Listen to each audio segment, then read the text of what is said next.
Brother Jamil, salam alaikum. Wa alaikum salam. Brother Reggie, good to see you. Brother George, Brother Wealth, good to see all of you. Brother Daryl.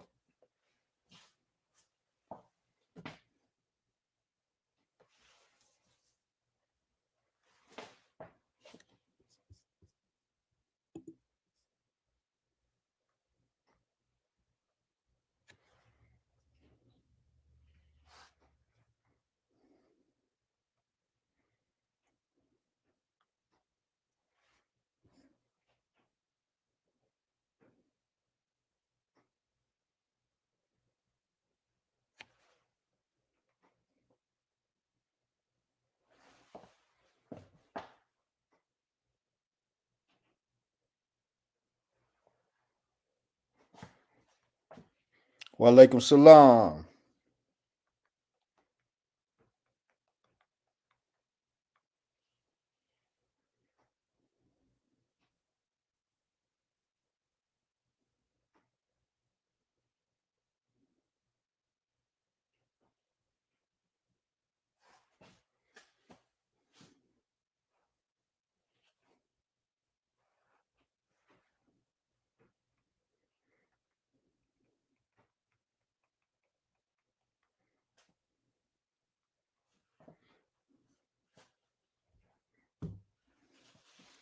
Salam alaikum.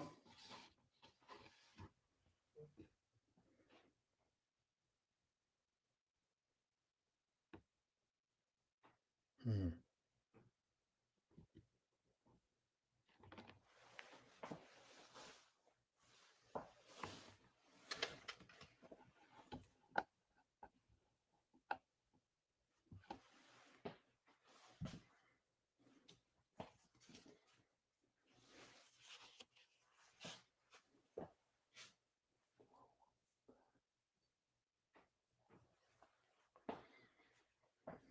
Wa alaikum salam. Dear family, we will begin in a minute. We want those who are interested in joining us to have the chance to get settled before we begin.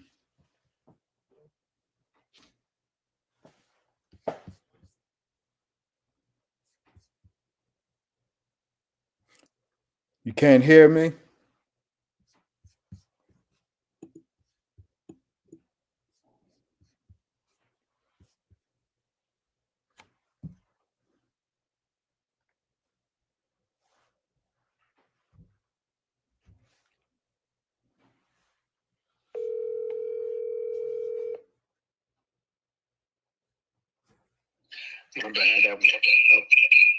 And do I have audio? You have audio.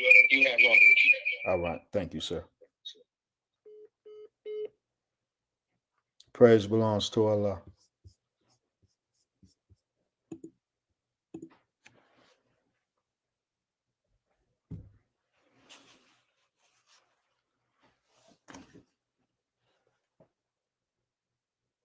Praise belongs to Allah.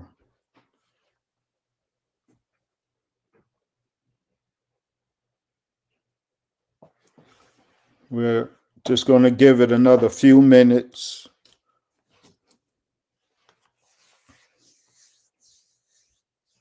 Praise belongs to Allah. Thank you for the audio feedback, family.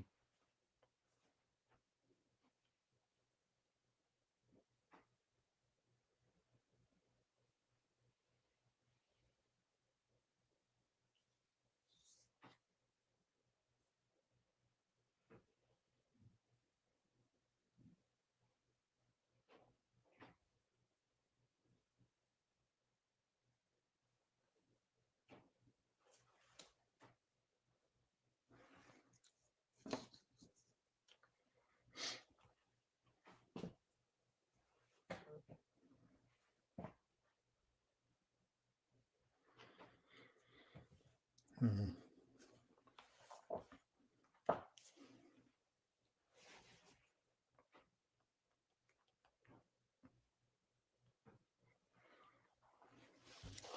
Praise belongs to Allah. Bismillah. Assalamu alaikum, dear family, brothers and sisters, friends and guests, and Ramadan Mubarak to all of the Muslims. I appreciate you joining me and us on this broadcast this afternoon. Um, I'm not going to belabor the point with introductory small talk.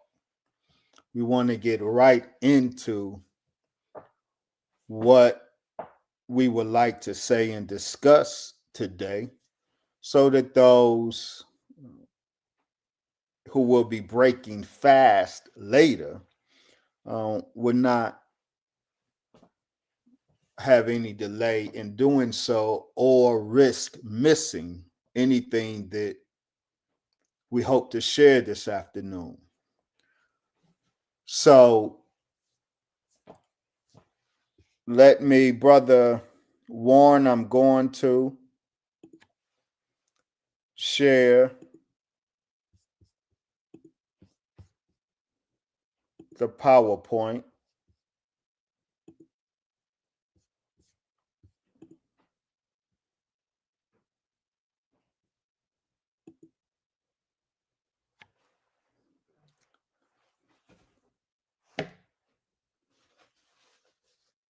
Okay, not yet. All right.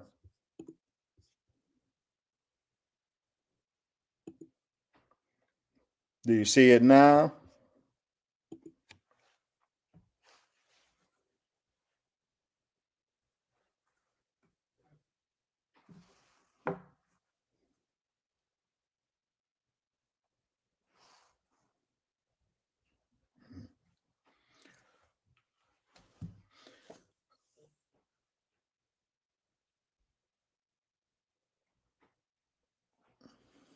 So,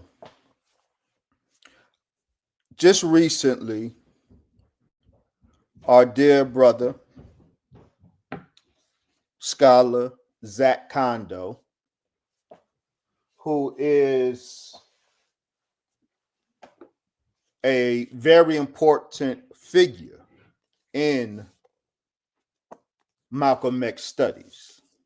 Our dear brother Zach Kondo is the author of this book, Conspiracies Unraveling the Assassination of Malcolm X. This was published in 1993. Now, many have hailed this book as the authority on the assassination of Malcolm X. Some others might dispute that and say Carl Evans' The Judas Factor, the plot to kill Malcolm X, is the definitive work. I have two editions of Carl Evans' The Judas Factor, the initial 1992 edition and the 25th anniversary edition that was published with updates. I don't have the date on it. In any case, some would argue that Carl Evans' The Judas Factor is the definitive work on the assassination of Malcolm X. I'm not going to argue that point here, but certainly Zach Kondo's work, his book, and his decades of lecturing and presenting on the subject of the assassination of Malcolm X has been defining for the narrative, the Malcolm X narrative. I have great respect for Brother Zach Kondo. He is not my enemy. He is not my opponent. He's my brother. We are fellow scholars writing on a common subject, that being the assassination of Malcolm X, and we have some academic agreements. Um, Agreements, yes. We also have some academic disagreements. But make no mistake, those disagreements have been and will always remain purely academic, never personal. I love my brother, Zach Kondo, and I have benefited from his decades of work. What I will say and share today should be understood as nothing more, nothing less than one scholar engaging the scholarship of another. Now, last week it was brought to my attention that our dear brother, Zach Kondo, was recently on two shows. On February 23rd, 2025, Brother Zach Kondo was on with Brother Zayed Muhammad on the Malcolm X Commemoration Committee broadcast. Subsequent to that, on March 10th, 2025, Brother Zach was on with our brother Dr. Jared Ball. He earned that credential, and I won't deny him that, though many of you in that community like to deny me my earned credential, but I digress. On March 10th, Brother Zach was on with Dr. Jared Ball on his broadcast. And of course, the subject was Malcolm X and his assassination. On both broadcasts, our dear brother, Zach, had a lot to say about me in particular. Now, I'm very thick-skinned doing this, what I and we've been doing for over 30 years now. I'm not overly reactive to comments about me. I wanted to address Brother Zach's comments because of what it says about the larger subject of the assassination of Malcolm X. I believe his comments are worth addressing head on, scholar to scholar, but always brother to brother. Now, some would say, why this focus on an incident that occurred 60 years ago? Some think it's an exercise in futility. It's a waste of precious time with so many other issues affecting Black people. Some are now arguing that it's a waste of intellectual resources engaging in such dialogue about an event that happened 60 years ago. I, of course, radically disagree with that assessment. I'm pretty sure that Brother Zach Kondo disagrees with that assessment. Why today in 2025 are we spending time and resources on an incident that happened 60 years ago? Well, the Most Honorable Elijah Muhammad teaches us. He says, history is above all our studies. The most attractive and best qualified to reward our research, history, above all our studies. It is the most attractive and best qualified to reward our research as it develops the springs and motives of human actions.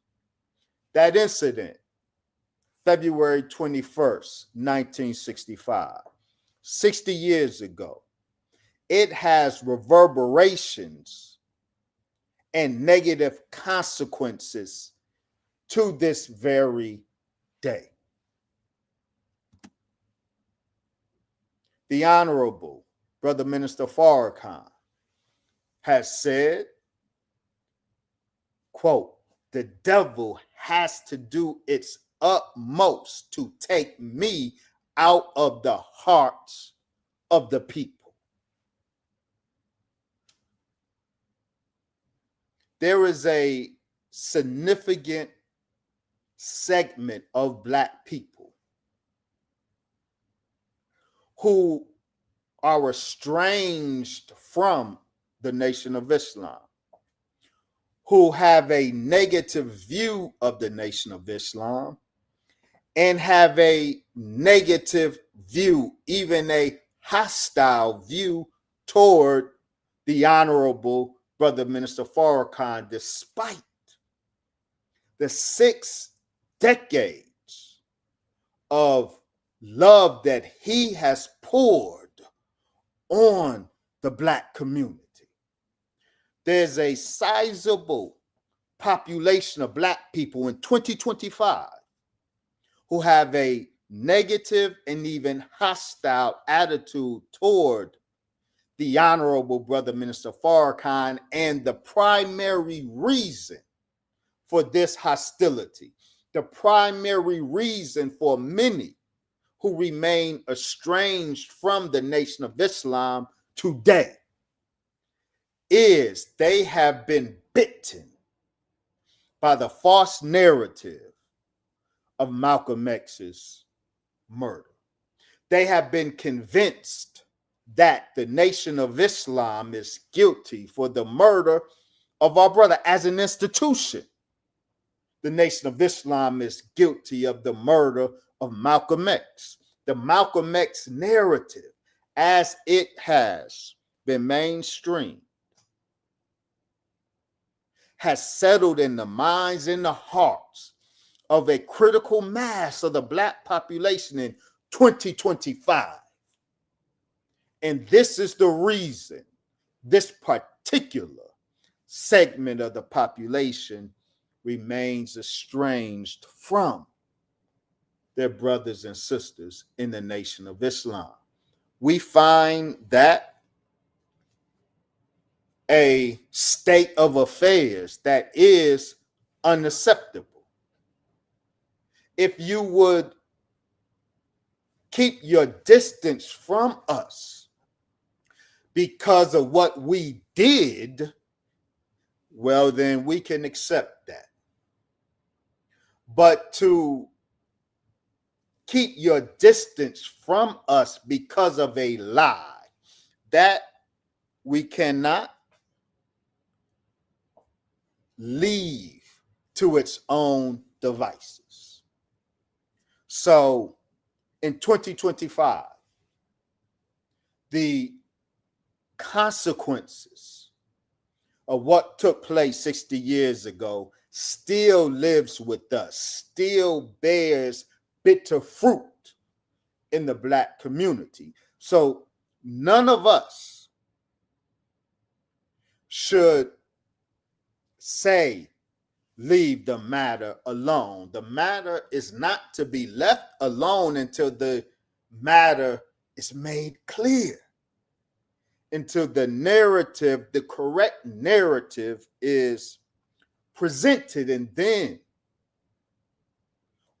when the chips fall as they may, when the historical chips fall as they may, when the data aligns itself as it will, then The people can judge and the people can decide. And at that point, there was nothing more that need be said or done on the matter. But we aren't there yet, but we are almost there. Now, I raised the question recently. When did you family get tired of hearing about Malcolm X?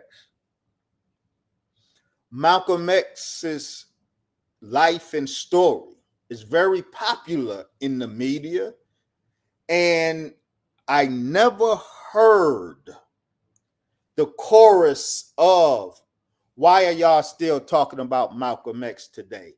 I never heard that chorus when One Night in Miami was aired. I never heard that chorus regarding the Netflix special docuseries Who Killed Malcolm X, 6 full hour-long episodes. I never heard it said in relation to this docuseries. Why is Netflix wasting time and airspace talking about Malcolm X? I never heard that. I never heard it said with Godfather of Harlem. I don't know how many seasons are we at, season 4 now upcoming.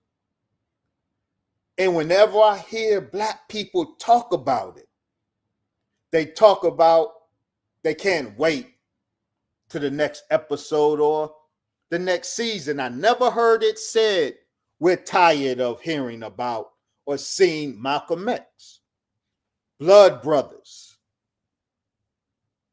Netflix followed Who Killed Malcolm X with Blood Brothers. Malcolm X and Muhammad Ali, and the general public is happy to consume the media packaged presentation of Malcolm X. Yet, when we, the Nation of Islam, enter the conversation,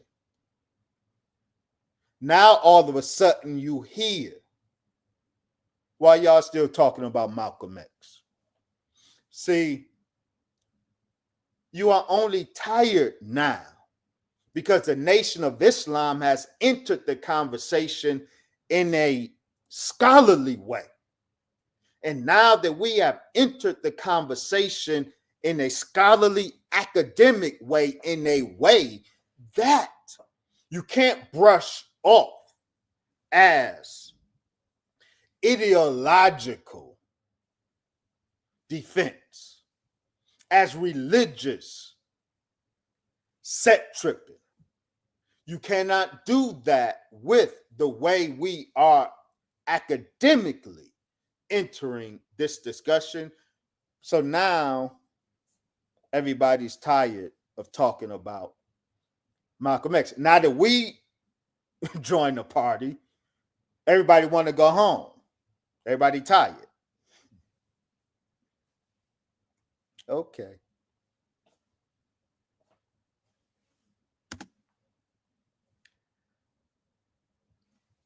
The other reason it is right in 2025 to have this discussion about the assassination of Malcolm X is because today we are living in a time period, a great time period of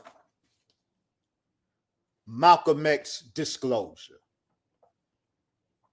There has never been a time such as this particular time that was so favorable to us getting to the truth of what happened 60 years ago in the Audubon Ballroom. Right now is the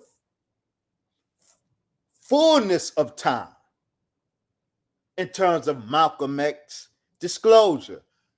I don't care that our dear President Trump, issued an executive order to release, declassify the files on the assassination of JFK, RFK, and MLK, but left off Malcolm X. It doesn't matter, though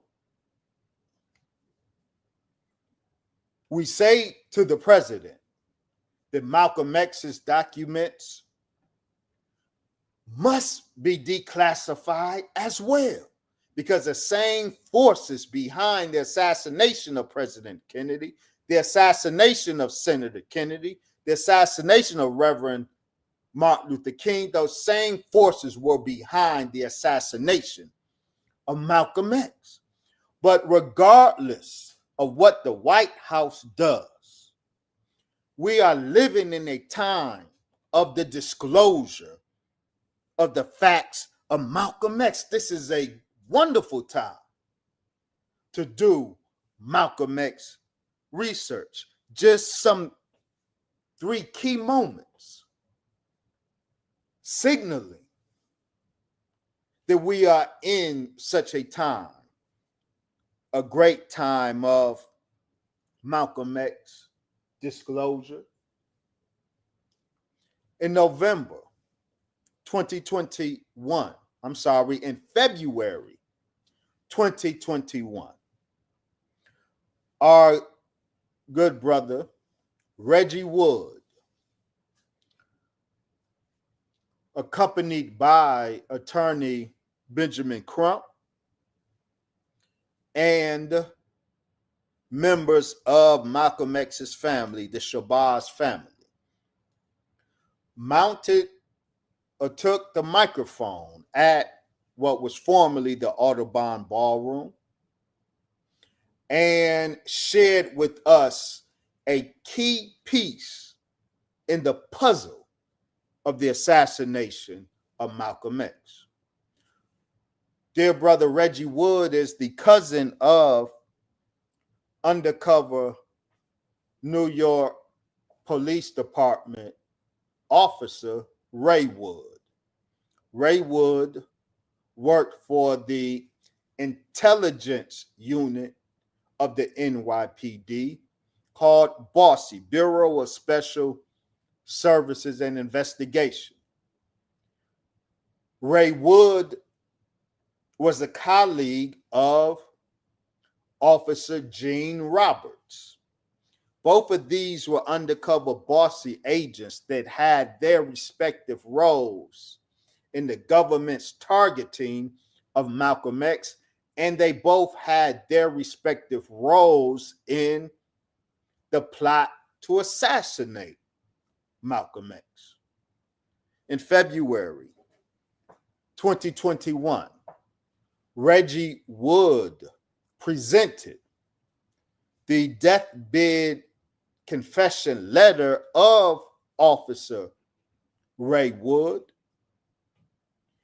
And over the years, Reggie's cousin Ray shared with him very important details regarding Ray's involvement in the Malcolm X operation. I do not believe that Ray shared everything, shared all of his guilt and culpability with his cousin Reggie.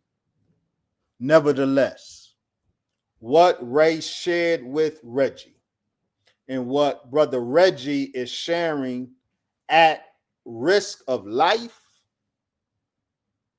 well-being, the well-being of his family, what brother Reggie is sharing with all of us regarding his cousin is profoundly valuable. And as I say to brother Reggie frequently, what he has to offer in terms of what was shared with him from his cousin Ray, this is a very important, a critical piece of the puzzle of the assassination of Malcolm X. Much of what Reggie or what Ray shared with Reggie Brother Reggie Wood put in a book.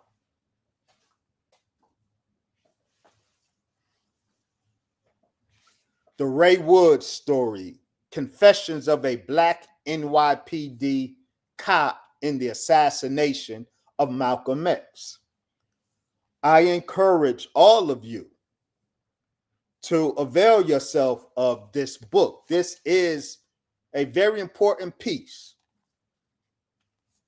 to the puzzle. It's not the only piece, but it's a very important piece to the puzzle. Now, many in the Malcolm X scholarly community have been shunning Brother Reggie.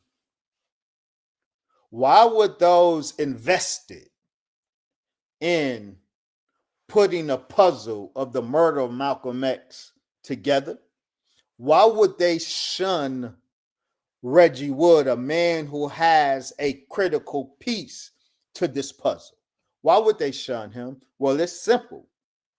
It is because most of those in the Malcolm X community has spent decades investing in a particular narrative of the Malcolm X assassination. Some of them, their careers are built on this particular narrative of the assassination of Malcolm X. Their narrative has always been a false narrative. Brother Reggie's contribution, unbeknownst to him when he set out on this mission, the piece he offers problematizes the narrative that these scholars have been invested in and entrenched in for decades now. So they weren't happy to see, read, and hear the disclosures coming from Ray Wood through Reggie Wood. But there is no putting the genie back in the bottle. This is a great time of Malcolm X disclosure, and the Reggie Wood disclosure of the Ray Wood letter and confessions are part of this great Malcolm X disclosure. Brother Reggie deserves our support. Again, I encourage all of us to get the book, study it, and all of us as scholars, we vet it, we engage it. It is my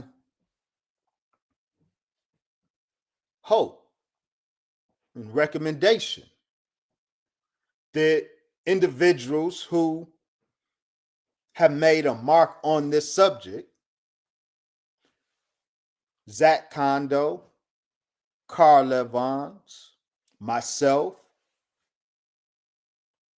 Tamara Payne, Zahir Ali, who is heir to the Manning Marable tradition of Malcolm X scholarship. We all need to not be ops of each other. That's child playground stuff.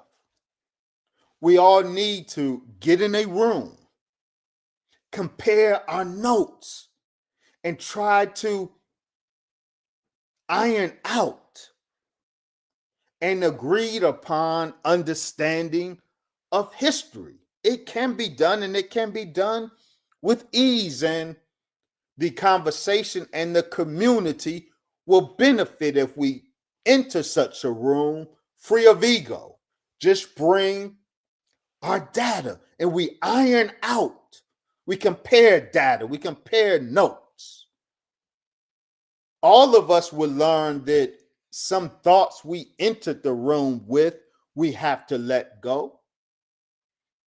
Some thoughts we entered the room with, some conclusions we had are strengthened. We will learn the common ground that we have. That will benefit the conversation and that will benefit the discussion. But this is one of the Ray Wood confession was one of the events that marked this great period of Malcolm X disclosure that we are now in. And then, I believe it was 2021 as well. The district attorney, Manhattan District Attorney's Office led a reinvestigation of the case against the two Muslims, two FOI, who were railroaded in this matter, who were framed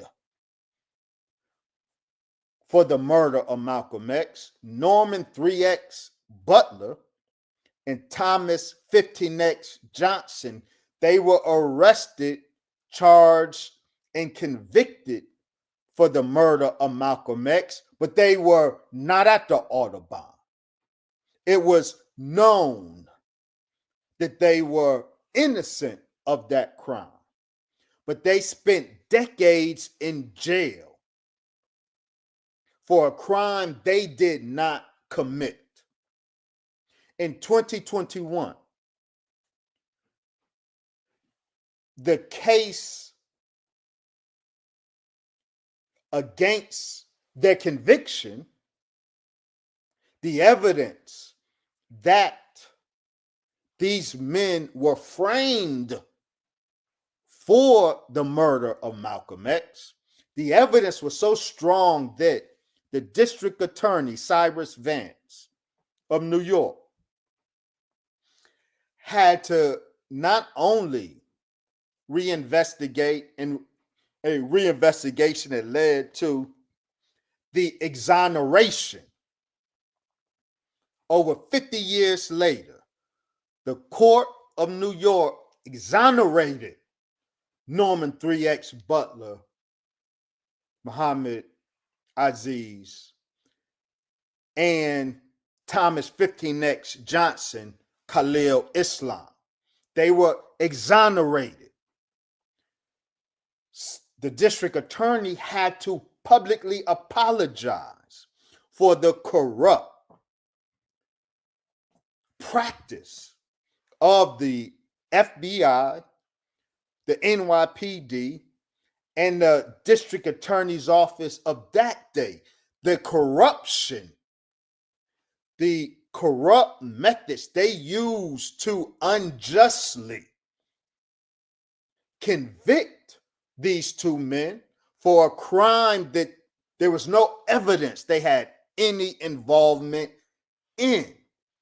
The reason the FBI, the NYPD, and the district attorney's office of 1965, 1966 the reason they went through such great corrupt lengths to frame and convict these two Muslims is because, as Khalil Islam or Thomas 15X Johnson will go on to say, and this is very important, he said in 1995, that's why I was indicted. That's why I was convicted. They thought that when they convicted me, that they was going to be able to reach the Honorable Elijah Muhammad. The framing of these two well-known Muslims, the objective of their framing was to frame the Nation of Islam for the murder of Malcolm X, in particular, to frame the Most Honorable Elijah Muhammad. The FBI knew that the Honorable Elijah Muhammad did not order Malcolm X's death. The FBI and the NYPD knew that the Nation of Islam was not responsible for the assassination of Malcolm X, but the government, once executing Malcolm, once the government committed the crime of killing Malcolm, the government had to have a cover story to cover their tracks. In a cover story, the government cover story was and is the Nation of Islam killed Malcolm X. But after over 50 years, these men were legally exonerated. The case was made clear that these two well-known Muslims were not at the Audubon Ballroom on that day. They did not participate in the murder of Malcolm X, and their exoneration cost the city of New York and the state of New York $36 million to these men. Always keep in mind these words of Thomas 15X Johnson or Khalil Islam. They thought when they convicted me that they was going to be able to reach the Honorable Elijah Muhammad. That is the aim of the cover story. You commit the crime, then you cover your tracks. The criminals who committed the crime are the ones who created the cover story. Elijah Muhammad and the Nation of Islam killed Malcolm X. We can say that because in 2021, in this day, these two brothers were finally exonerated for a crime they were convicted of, but they did not commit. And this was followed 2024, November last year. The Shabazz family, the family of Malcolm X, on behalf of the family of Malcolm X, Attorney Benjamin Crump filed a $100 million lawsuit in the case of the assassination of Malcolm X. Now, I encourage you, family, both to read the 2021 case complaint released by the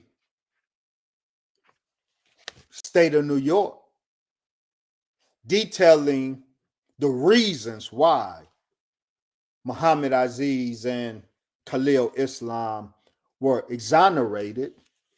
This joint motion to vacate judgments of conviction and dismiss indictment of the 2021 case, this is a very important read. I encourage all of us to download it and read it. Also, the complaint filed by Attorney Crump and his assisting attorneys in the 2024 case against the United States government in the matter of the murder of Malcolm X. I encourage all of us to download it, read it, and study it. So here we have in 2024, the Shabazz family is filing a $100 million lawsuit seeking to hold those responsible for the murder of Malcolm X accountable. Who are you seeking to hold accountable?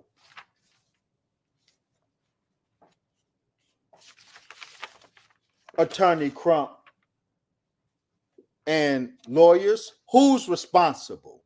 based on your collective investigation. Who's responsible for the 1965 murder of Malcolm X? I really encourage all of us to avail ourselves to the complaint and study it. Who are the defendants in this $100 million lawsuit against the murderers of Malcolm X? They laid out very clearly, quote, the United States of America, the Federal Bureau of Investigation, the Central Intelligence Agency, and the New York City Police Department, together with their leaders, agents, and informants, were aware of and involved in the assassination of Malcolm X and knowingly failed to prevent it or to protect Malcolm X from being assassinated. The defendants in this case are not the Nation of Islam at all, not as an institution, not the Honorable Elijah Muhammad. The defendants in this case are the United States government, the FBI, the CIA, and the New York City Police Department. And the complaint, the lawsuit, is clear in what it charges that or claims that these institutions and their personnel are guilty of. Quote, the defendants affirmatively encouraged, coordinated, and provided the circumstances for the successful assassination of Malcolm X. What defendants encouraged and coordinated and provided the circumstances for the assassination of Malcolm X? Federal government, the Department of Justice, the FBI, CIA, and NYPD. This lawsuit treats the defendant, the United States of America, as an individual. And it says, defendant, the United States of America, is a defendant in this action. The relevant conduct of the United States arises from the acts and or omissions of employees and agents of the Federal Bureau of Investigation, the Department of Justice, and the Central Intelligence Agency. This is a very important phase that we have entered into. This lawsuit absolutely is a very important moment in this time of Malcolm X disclosure, not only because of who the lawsuit identifies as responsible for coordinating the assassination of Malcolm X, but who it doesn't lay the blame on. Many of you are very upset because the Nation of Islam isn't listed as a defendant. We told you. Now, you say, well, they do mention individuals from the Nation of Islam. They absolutely do. And the way the individuals mentioned proves the point. We're going to look at what the lawsuit, how the lawsuit defines the role of Nation of Islam members in this plot. But this is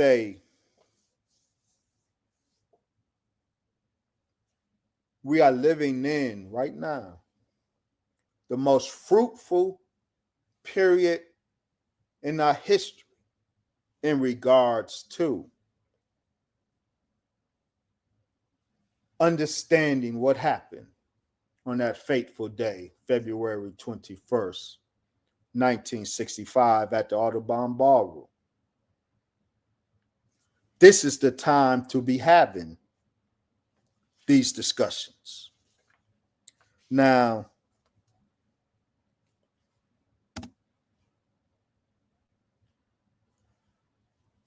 That, of course, brings us to where we are today. Brother Zach Kondo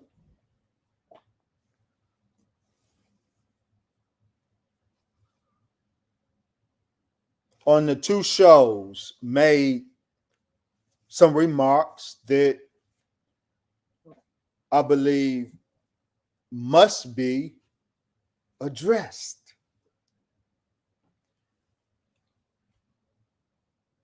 These are some of his remarks, and we hope to, from the two shows, platforms he was on, the many things that he said, we want to share them so you hear them from our brother. And then I want to engage my brother, dear brother Zach Kondo, not to belittle my brother, but to raise the important issues regarding the matter that's on the table, the assassination of Malcolm X. So here's some of what our dear brother said recently. Inner workings of Malcolm's, slaughter, as far as the Nation of Islam was concerned, and it's just a horrible, despicable story. And then complicating it even more is, you got people like Wesley Muhammad, who I don't know what his title is. I think he's some type of assistant, student, minister, or something. But for the last several years, he and it seems like he has a small little group helping him. I don't know. But what they do is they've been going out of their way to exonerate the nation. To basically what they've done is they've played with history and with reality and with evidence and facts. And it seems like their goal is to prove somehow that the Nation of Islam had nothing to do with Malcolm's assassination, when the evidence is overwhelming that they did. And then what Wesley Muhammad and his crew are doing right now, it defies all that. It's like Trump and them. What Trump and them do, it defies, reality. And when all else fails, they just make up shit. It's like... Well, let's move forward. Some of the recent things, and then I want to stay on that recent track, things that I know that you felt necessary to add to your scholarship, right? And including these waves of quote, new developments, right? What are some of the things that we need to look at additionally that we need to look forward to as you update your volume? Well, I think one of the things that I've had to do, in this second iteration is, it's been very interesting what the current, and I make a distinction between the current nation and the original Nation of Islam. Yes. When I say current, I mean the nation that Farrakhan kind of like, rebirthed, if you will, after he left, War of D. Muhammad. But it's interesting to me what's going on there when it comes to Malcolm's assassination. The nation dealt with what the nation defined as a traitor, and they killed Malcolm. And then it gets real interesting because now we're in the 21st century, and there's a young group of current nation scholars led by Wesley Muhammad. And it's like they're on this mission to basically exonerate the old nation from having anything to do with Malcolm's assassination. And I just find that to be unconscionable. So, and in order to do that, it means what? it means that they have to play with history. They have to play with evidence. They have to lie, cheat, and steal. Because the historical reality is that the nation was a major player in Malcolm's assassination. What these people are trying to do is they're trying to basically, what's that thing that they talk about in the King Commandment movie? Moses and the Hebrews had to make straw from something. What is that? Straw from, or something from straw. But the point I don't know about that, but I do know what historical revisionism is, and that's what we're talking about. It's exactly what we're talking about. And you know what? It's absurd. It's like, well, it's you don't have funny. to be No, I was just going to say it's funny you brought all this up, because even before I reached out to you for this interview, there were people in my comment section saying, I know you're going to interview Baba Zak, so why don't you have Wesley Muhammad on? But the last I checked, I haven't seen Muhammad's book.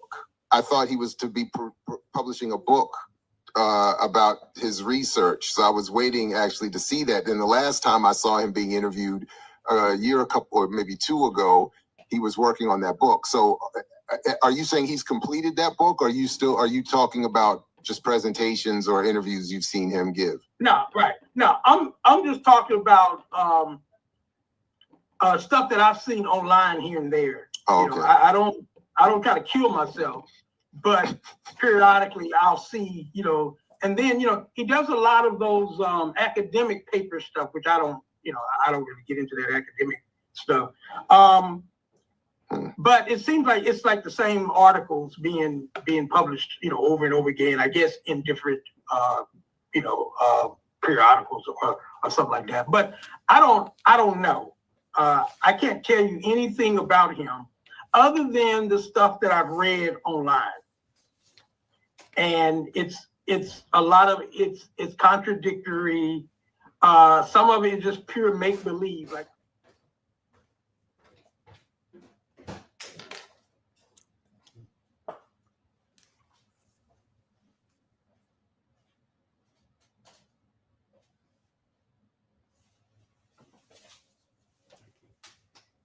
Thank you, baby.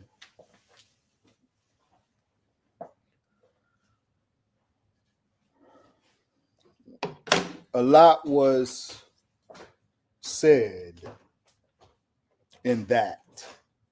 And that was just the introduction. But I want to address some things from our brother's remarks. Said, first, Brother Wesley does not lead any team, any such team, nor do I have a team assisting me in my research. I do my own research. I am blessed to be on the research team of the Honorable Brother Minister Farrakhan, with great colleagues such as, for example, Brother Student Minister Demetric Muhammad, who also has written powerfully and presented powerfully on the assassination of Malcolm X. His research is independent. My research is independent. I lead no such group. Now, Brother Zak, you say that I play with facts. You say that in order to exonerate the Nation of Islam, which you find objectionable, that I would seek and we would seek to exonerate the Nation of Islam, exonerate the Most Honorable Elijah Muhammad, exonerate the Honorable Brother Minister Farrakhan. You find it objectionable that we would seek to exonerate us and them in this hideous crime. And you say that in order to do so, we have to lie, cheat, and steal. Wow. You say, dear brother Dr. Jared, you are correct. The book, I did not release it. It is not published yet. However, before I completed that book, inner workings of Malcolm's, before I completed that book, inner workings. I published several scholarly pieces on it. It's available to the public. I will discuss that in a minute. But I want to say this, dear brother Zach. You say I and we go out of our way to exonerate the Nation of Islam. But in truth, you go out of your way to exonerate the federal government in the assassination of Malcolm X. And you go out of your way to pin the crime on the Honorable Elijah Muhammad. You were recently, dear brother Zach, on Brother Kalanji Changa's platform, Black Power Media. By recently, I mean February 2022. And there you said two curious things. You said, quote, I found no evidence of CIA involvement in Malcolm X's assassination. It's very curious that in 2022, brother Zach, you could make such a claim that you, the authority on the assassination of Malcolm X, found no evidence of CIA involvement in Malcolm X's assassination. Yet we have. See, while I have also taken Carl Evans to task for some of his claims regarding the assassination of Malcolm X, I've taken him to task for some of his methodologies that resulted in some of those claims. It is still to his great merit that Carl Evans in the Judas Factor has uncovered great evidence of CIA involvement in the assassination of Malcolm X.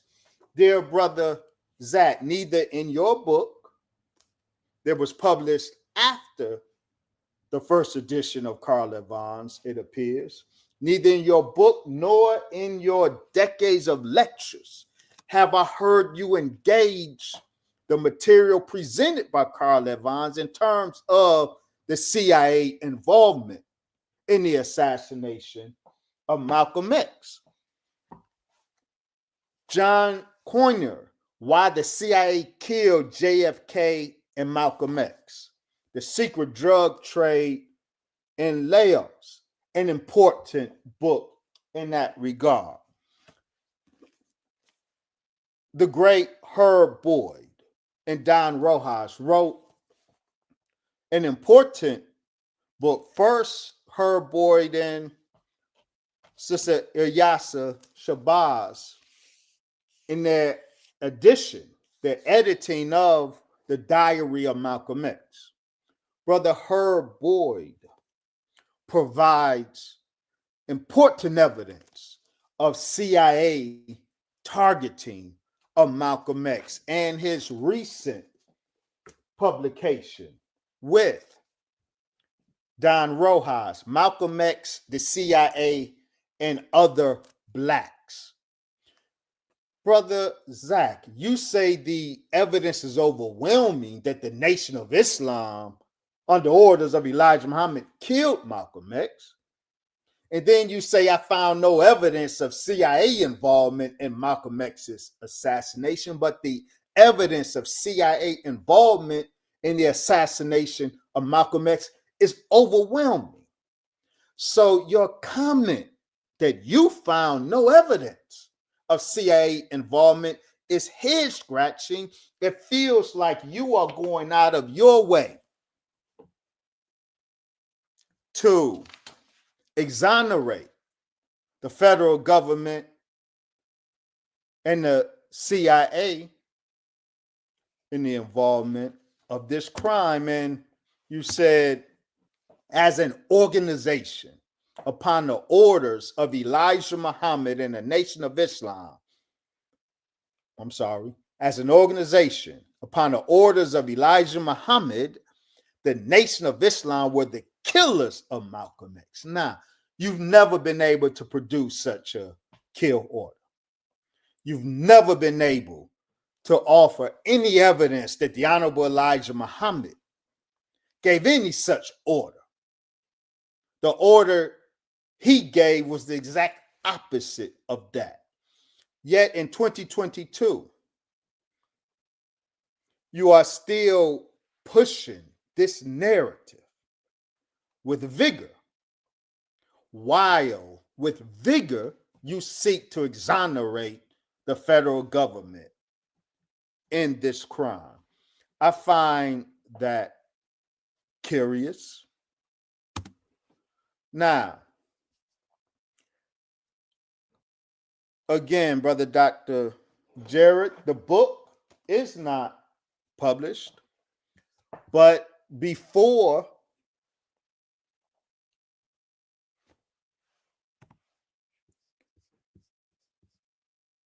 I even completed the book,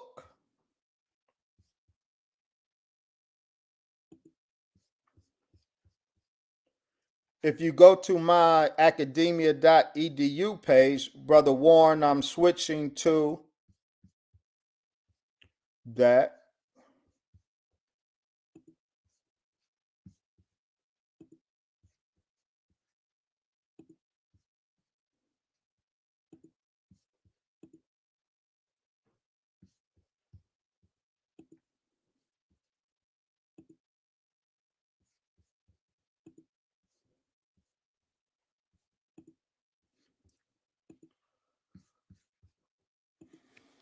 Now, Brother Zach, you made a comment.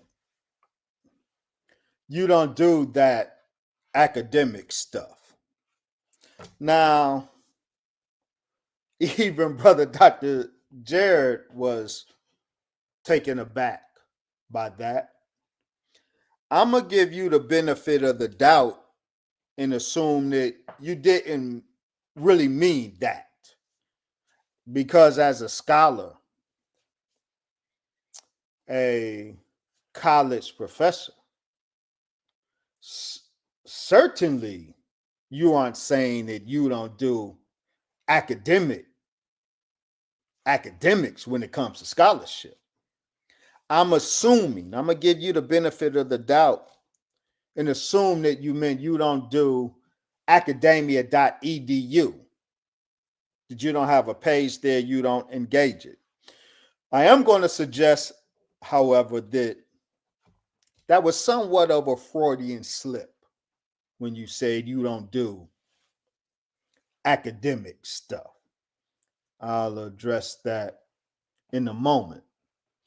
Brother Warren, okay, we can see it, good.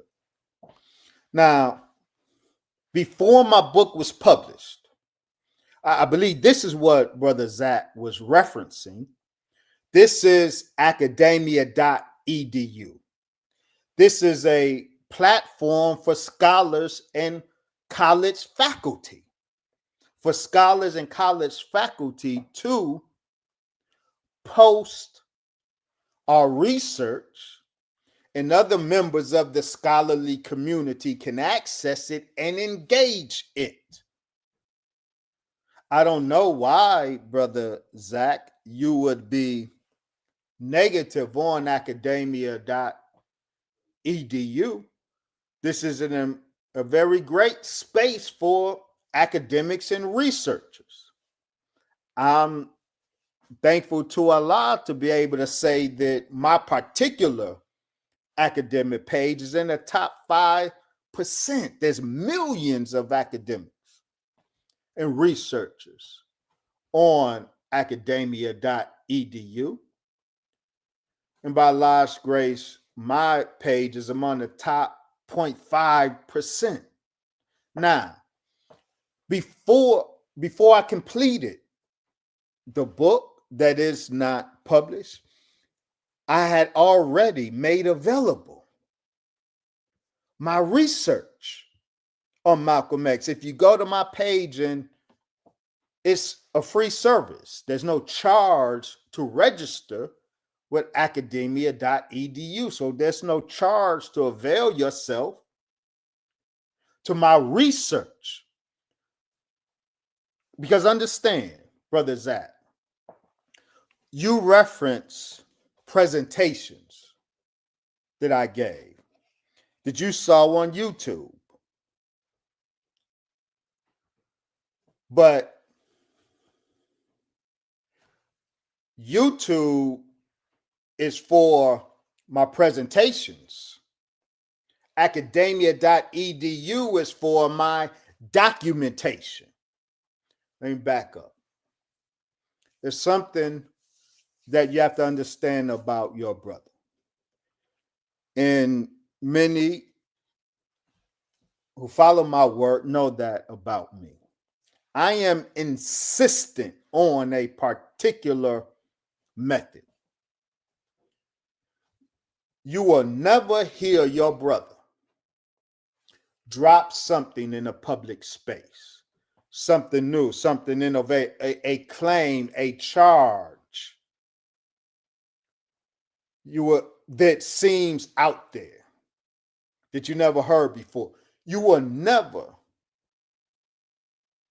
see or hear me drop any such claim out in a public space without also dropping a document, a scholarly academic document that buttresses, that justifies whatever claim I'm putting in a public space.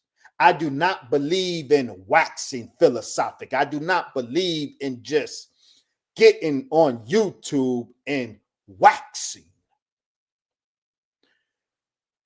Any waxing I do will be preceded by academic demonstration. So I always drop a vettable document into the public space before I make any such claim. So before any claim you hear on YouTube from me, trust that there's a written scholarly document that accompanies that claim. So it is with what I have been presenting regarding the assassination of Malcolm X. If you would avail yourself, Brother Zach, and audience, if you go to my page, Dr. Wesley Muhammad, the academia page, you'll see it's broken up into categories. I have. So, teaching documents, I'm an academic. My CV, my curriculum vitae is right there. If you have any question about my academic credentials, my dissertation is available, free download for anyone to access. And then you see Malcolm X Research by Dr. Wesley Muhammad. And these are all of the documents, research pieces, vettable scholarly pieces that I made available to the public square before the book was completed. So you should not, dear Brother Zach, rely on presentations that I give that you just happen to accidentally come across on YouTube. The energy with which you condemned my research on Brother Zayed's and Brother Dr. Zared's platforms, the energy with which you condemned my research would suggest that you are very familiar with my research, but by your own admission, you're not. Because you can't familiarize yourself adequately with my research via YouTube. I'm a writer. I write. I believe in scholarly demonstrations. You can't do scholarly demonstration on YouTube. You can present your findings, but that's not scholarly demonstration. Scholarly demonstration is done via scholarship.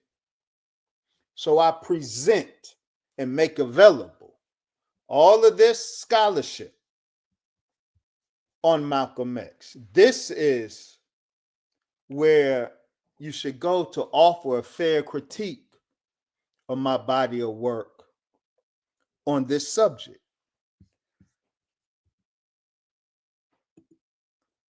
Now, dear brother Warren, I'm a transition now, but let me say this. If you notice, I'm still here.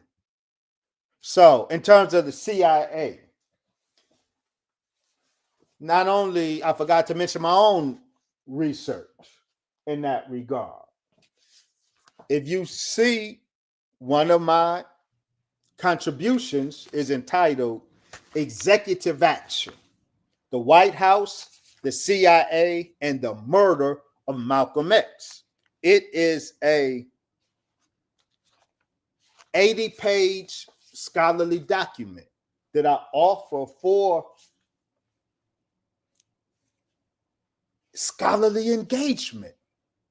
I will be edified by all of your critiques. That's how scholarship works. Now, there's one, as we go down, you see mischievous scholarship, Carl Evans and the Malcolm X false narrative right here. But there's one in particular that I believe Brother Zach is aware of. It's a piece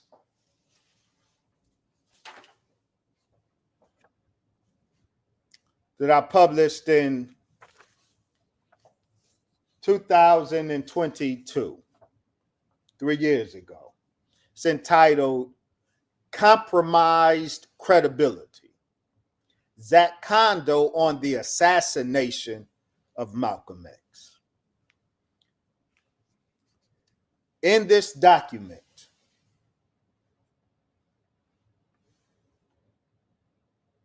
and I'm going to Brother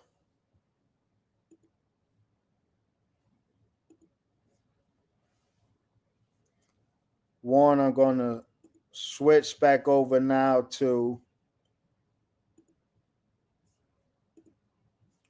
PowerPoint.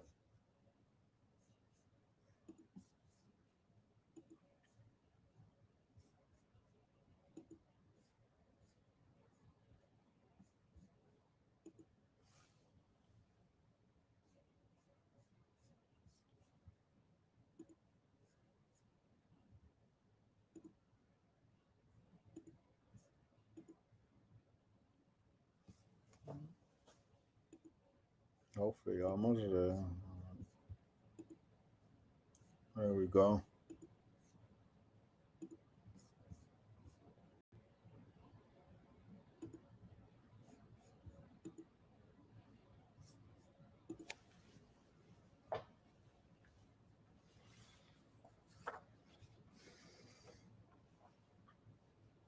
It is in this document, or in this document, I say these words. I'm going to lift them and then proceed. In this document, I say, quote, Zach Kondo has been described as the author of, quote, a definitive account of the assassination, end quote. However, his account, Conspiracies Unraveling the Assassination of Malcolm X, is anything but definitive. In fact, many of Kondo's conclusions are demonstrably wrong.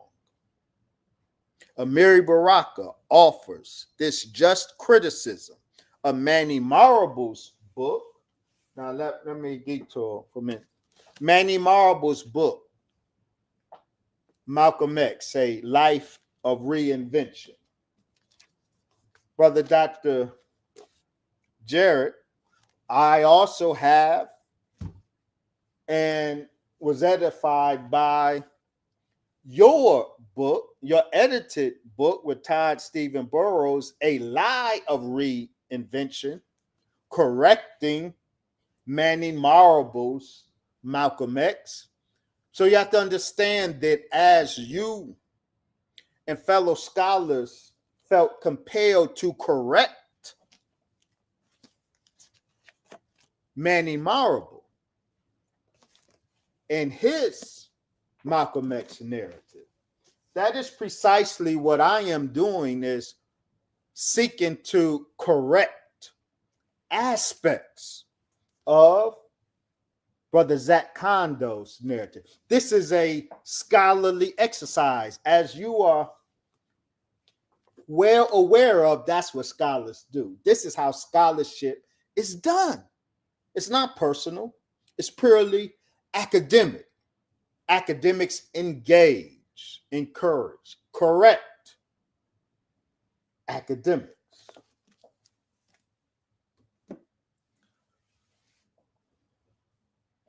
I go on, I say, Amiri Baraka offers this just criticism of Manny Marable's book, Malcolm X, A Life of Reinvention. This is what Amiri Baraka says of Manny's book. Quote, Marable spends most of his time trying to make the NOI Malcolm's murderers. That was Amiri Baraka's criticism, one of his criticisms of Manny Marable's book. I say this criticism applies with equal force to Zach Kondo. Zach Kondo spends most of his time trying to make the Nation of Islam Malcolm's murderers. And in order to make the nation the murderers of Malcolm X, Kondo has engaged in some very suspect scholarly practices. Kondo often totally misrepresents his sources. This misrepresentation always leads to the same conclusion: Elijah Muhammad and the Nation of Islam's guilt. But the point here is important. Kondo has to misrepresent his sources in order to make Elijah Muhammad and the Nation of Islam guilty. End quote. And in this document, I cite 3 cases of Brother Zach Kondo misrepresenting his sources in order to make the Honorable Elijah Muhammad and the Nation of Islam guilty of murdering Malcolm X. He could not leave the sources as they are in order to prove guilt on the nation. Brother Zach had to manipulate and misrepresent his sources. And he continues to do so. Dear Brother Zach, you continue to do so even today. Now, one of the examples that I give in this work, Compromise Credibility, I demonstrate how a particular claim of Brother Zach that has been a pillar of the Malcolm X false narrative, a claim that Brother Zach originated, that claim was totally bogus. Brother Zach originated the claim that at the Audubon Ballroom, in addition to the 5 known shooters from Newark, New Jersey, that there was a 6th shooter, and he was from Boston. He was Captain Clarence 2X Gill, who was at the time the FOI captain under Minister Lewis X in Boston. Zach Kondo originated the claim that Boston Captain Clarence was in the Audubon Ballroom and was a shooter of Malcolm, that in fleeing the Audubon Ballroom, Captain Clarence got wounded and was in Florida tending to his wounds. Now, this claim of Captain Clarence as the 6th assassin was originated by Zach Kondo. It was popularized by filmmaker Omar Shabazz in his many films. While Omar Shabazz popularized this claim, it was Zach Kondo that originated the claim and lent his authority to it. What is the basis of this claim? That Zach Kondo originated that the Boston captain under Minister Lewis X was a shooter in the Audubon. The claim, or the basis of Zach's claim, was a redacted FBI document, a 1966, I believe, document that 1965, October 1965 document that reports an anonymous tip claiming some Muslim from Boston was in the Audubon, was shooting at Malcolm, got shot, and was recouping in Florida. On the basis of this redacted document, no claim, no name is available in the redacted document. Clarence Gill is nowhere cited. The name is clearly given, but the name is redacted. There was nothing in the document that suggests the FOI, the Boston FOI captain, nothing at all. But Zach Kondo inserted the name of Clarence Gill into the redacted document. And from his insertion, this whole narrative was built that Farrakhan's captain, Minister Lewis X captain, was one of the shooters of Malcolm X. He originated, Omar Shabazz ran with it, and it became one of the pillars of the Malcolm X narrative. The whole time, Zach Kondo and Omar Shabazz were wrong as a moon made of cheese. And we know that because we have the unredacted document, the same document, but without the redactions, in where Zach inserted the name Clarence Gill, the actual name is James Cook. And the FBI has a 8-page report. They investigated this anonymous tip that a James Cook from Boston was in the Audubon shooting at Malcolm, got shot, and was recovering in Florida. The FBI pursued this lead, investigated it, found James Cook, and found that the anonymous tip was bogus. So not only was James Cook, the charge made against James Cook, without any foundation, but more importantly, Zach built a whole narrative on a document that he had no warrant for inserting Clarence Gill, but he did. Now, we have exposed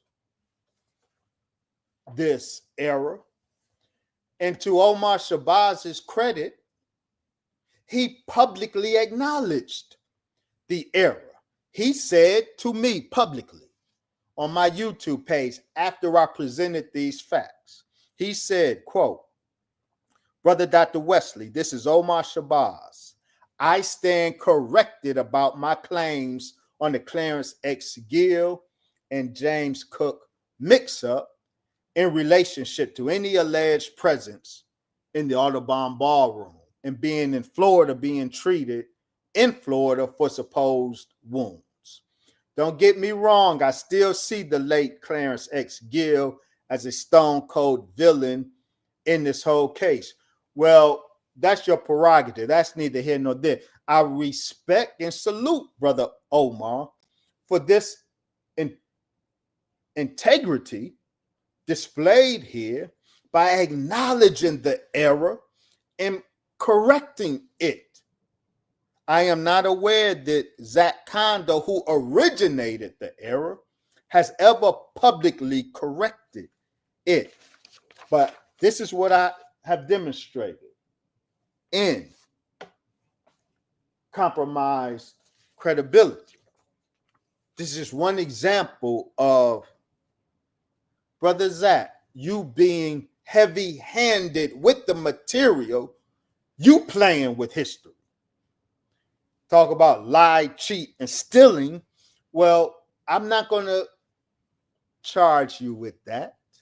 You're my brother. But your heavy-handed dealing with the material is ideologically driven.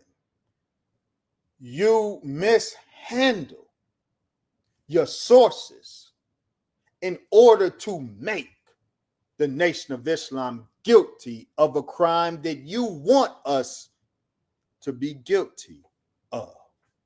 Now,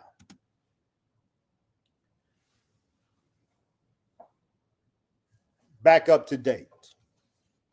On Zaid Muhammad's show and on Dr. Jared Ball's show, this is a current example of Brother Zach misrepresenting his sources in order to make the Nation of Islam guilty of what we are not guilty of.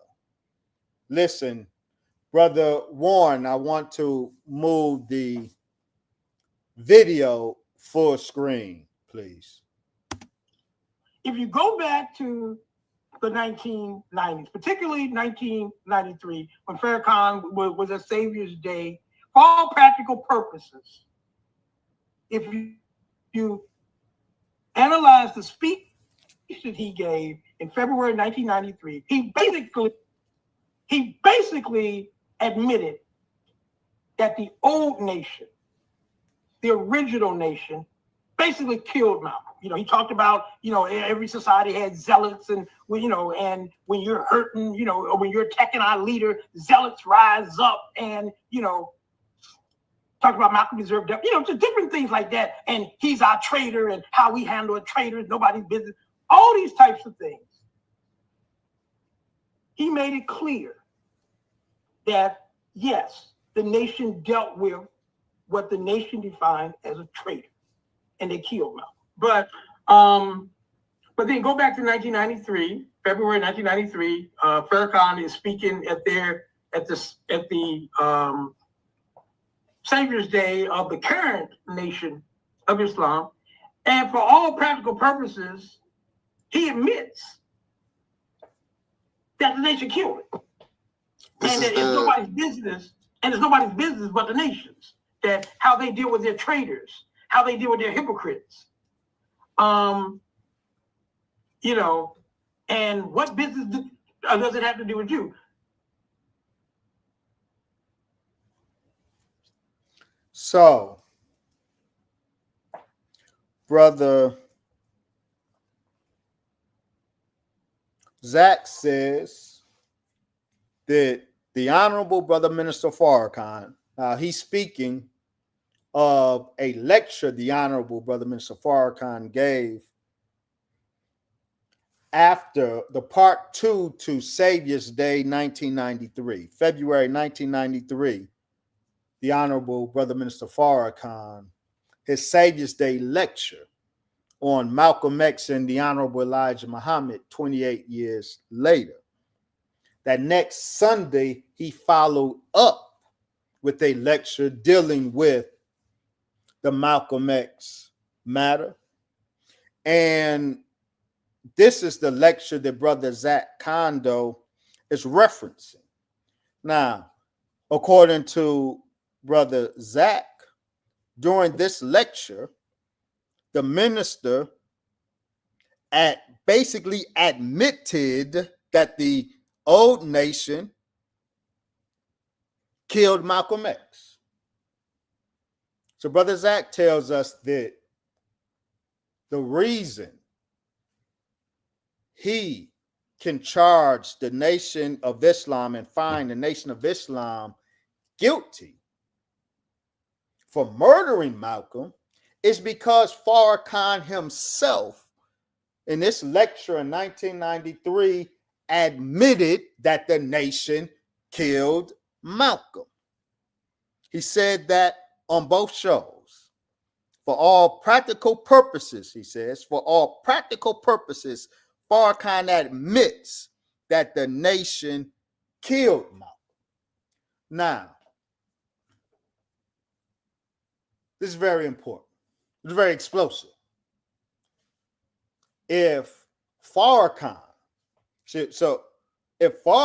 admits that the nation killed Malcolm, case closed. Well, this is a recent example of Brother Zach doing violence to his sources. We're going to play the actual words of the Honorable Brother Minister Farrakhan, and many people made mischief, not just Brother Zach. Many people made mischief with the words of the Honorable Brother Minister Farrakhan, but they do so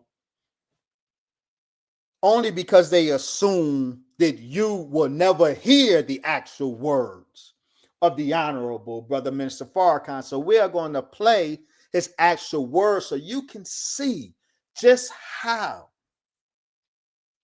irresponsible and misleading Brother Zach is being here with the words of the Honorable Brother Minister Farrakhan.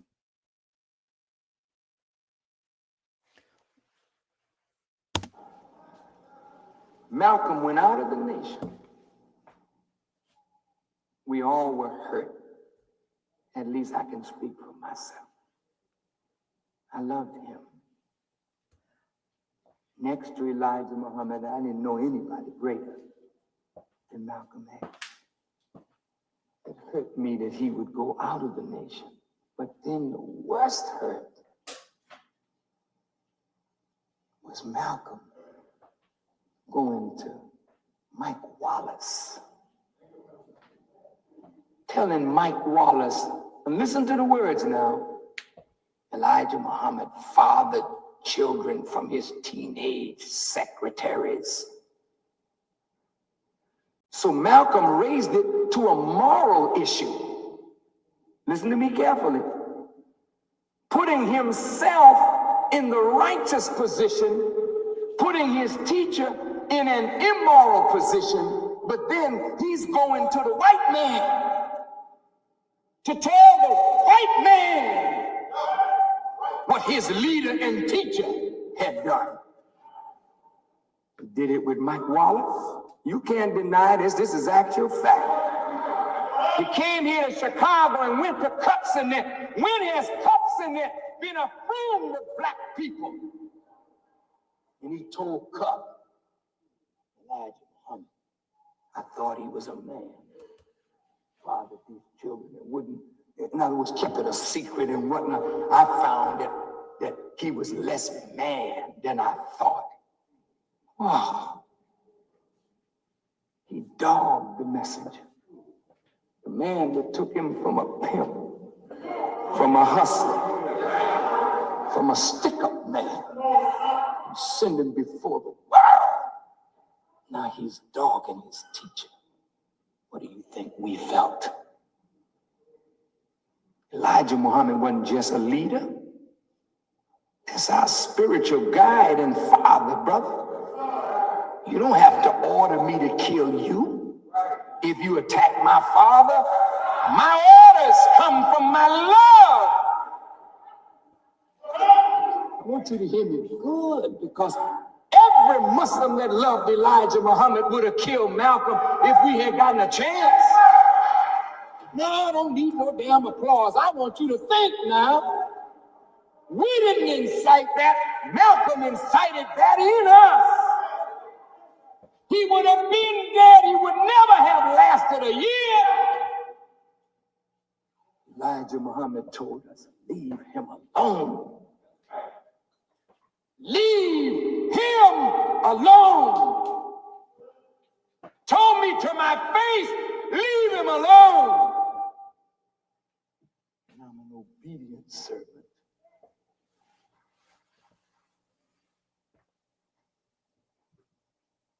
Yeah, I love Elijah Muhammad enough that if you attack him, I would kill you.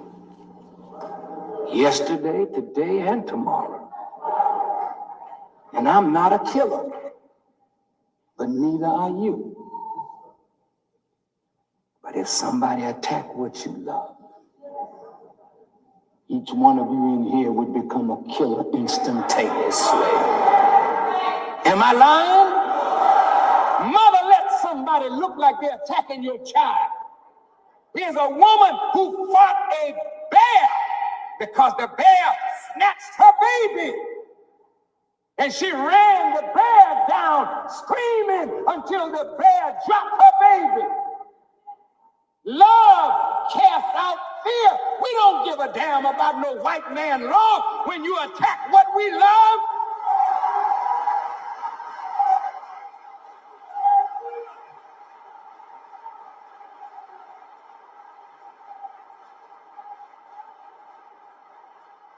And frankly, it ain't none of your business. What have you got to say about it? Did you teach Malcolm? Did you make Malcolm? Did you clean up Malcolm? Did you put Malcolm out before the world? Was Malcolm your traitor or was he ours? And if we dealt with him like a nation deals with a traitor, what the hell business is it of yours?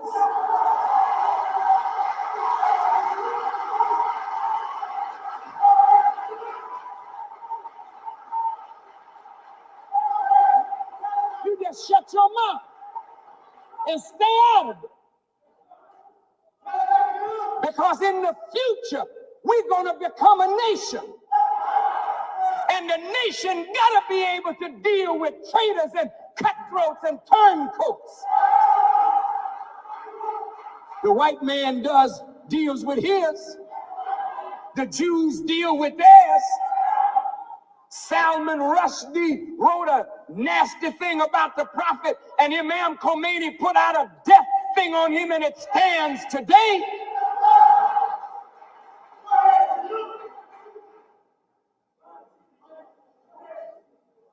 There's certain paths you don't cross. Like I said last week, in every prophet's community, there were zealots. I'm telling you, Elijah Muhammad told us, leave that man alone.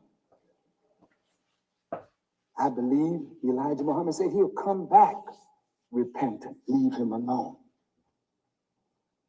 If the same time that Malcolm went out, Wallace D. Muhammad went out too. And wrote in the Daily News, Chicago Daily News, and Sepia magazine, such ugly things about his father. And if it were not for the mercy of that father, that son would be dead, killed by one of his own brothers. But Elijah Muhammad said, leave him alone. Malcolm was his son. Aaron, yes, but leave him alone. You're not to judge him. Leave him alone. And we left him alone.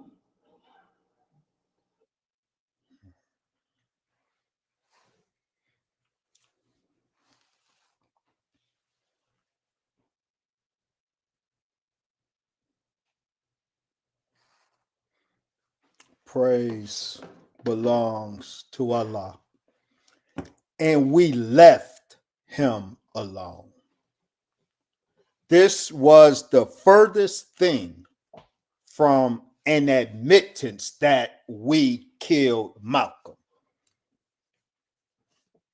Your claim, Brother Zach, does unconscionable violence to the actual words of the Honorable Brother Minister Farrakhan.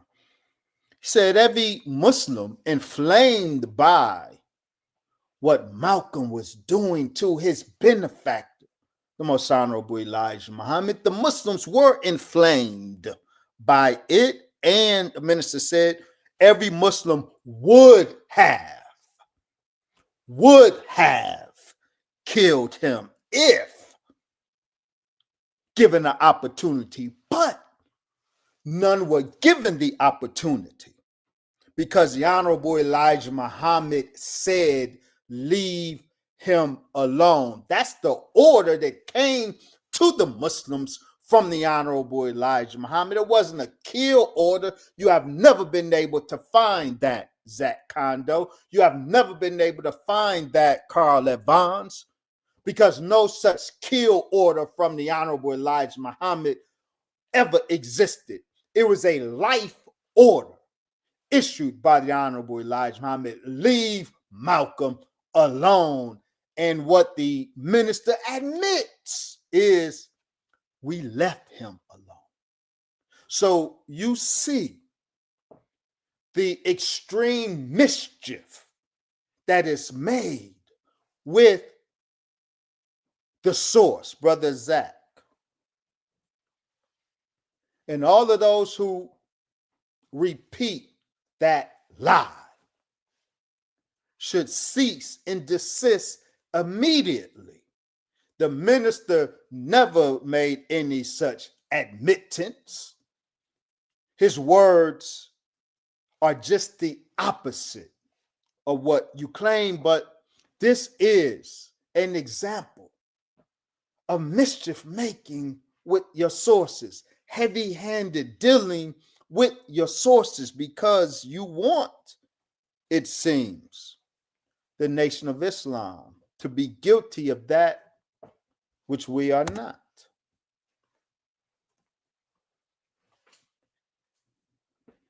Here's a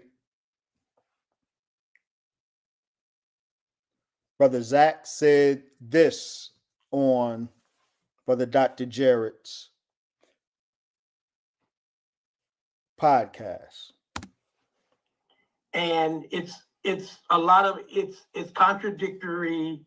Some of it is just pure make believe. Like I'll give you an example. There's this one maybe about 3 years ago, he did a presentation where he said that there were two groups of assassins in the Audubon. One group were Malcolm's own people, there to assassinate him. But the other group, and I want to make sure I got the number correct, there were 31 federal agencies. And we can assume, based on what he said, they were all armed. And they were there to kill Malcolm. And it's not clear if they killed Malcolm. I think they killed Malcolm versus Malcolm's own people there to kill him. I mean, it's like, where does reality kick in all of this? And Okay, course, so yeah. Go ahead, Bob. No, I was just going to say, well, I don't want to. Let's step aside. Let's for a second leave Wesley Muhammad out of this because I haven't reviewed his argument and would like to see more about what it is.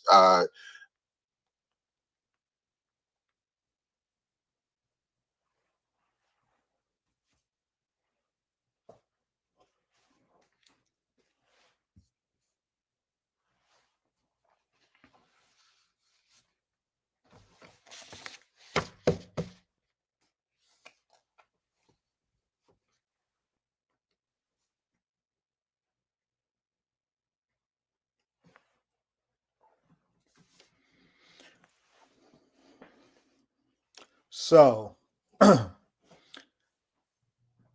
dear brother Zach, let me help you out with that. It would have benefited you to actually have read what I said, because you're quite confused regarding my claims. And I'm surprised you cited that you say that what I present defies reality, but in truth, what you just presented on my argument is not reality.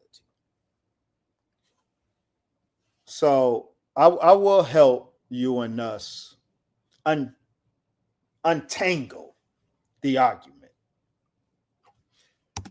Now,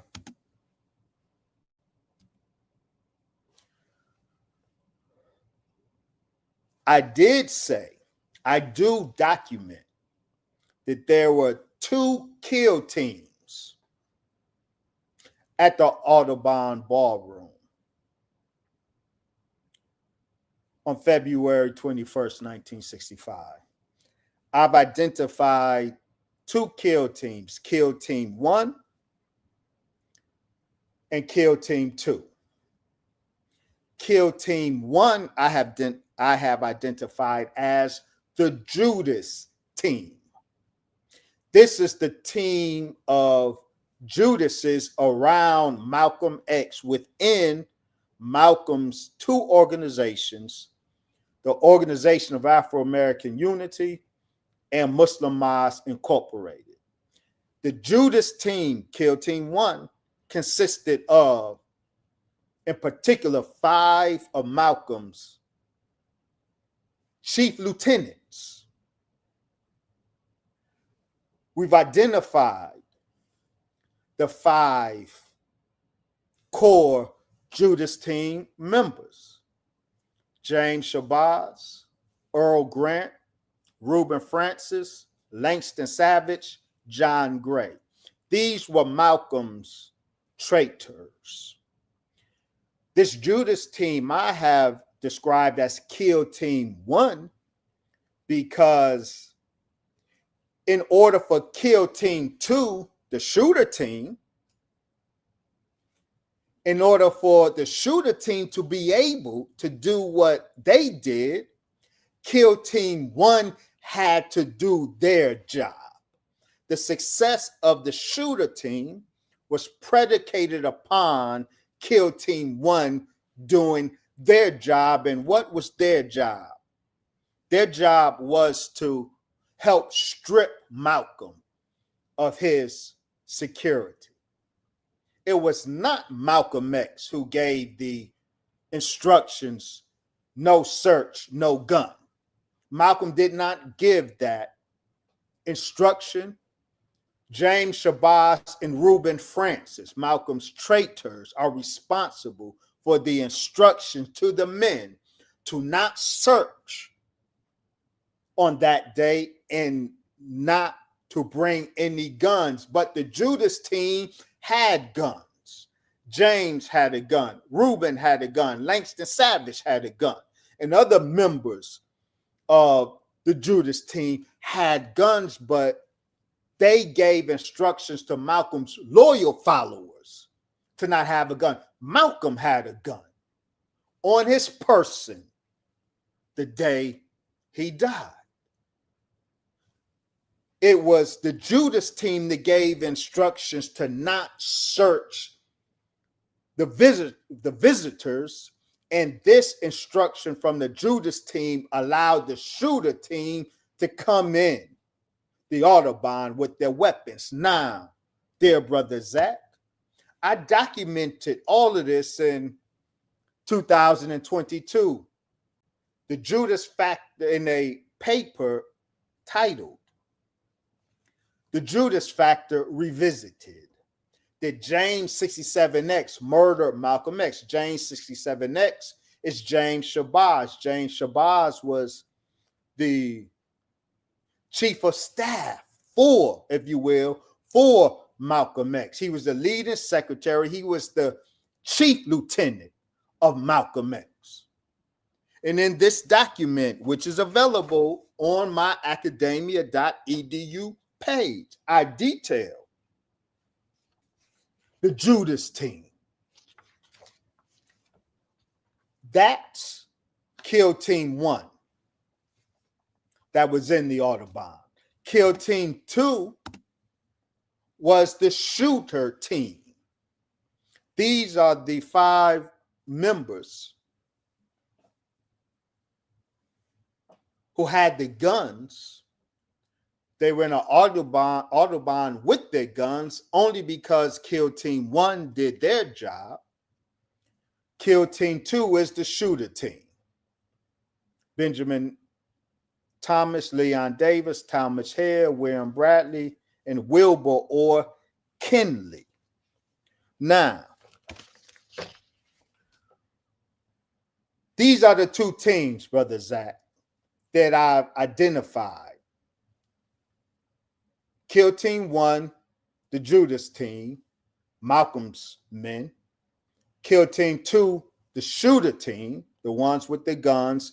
Both of those were in the Autobahn, and these were the active participants in the execution of Malcolm X.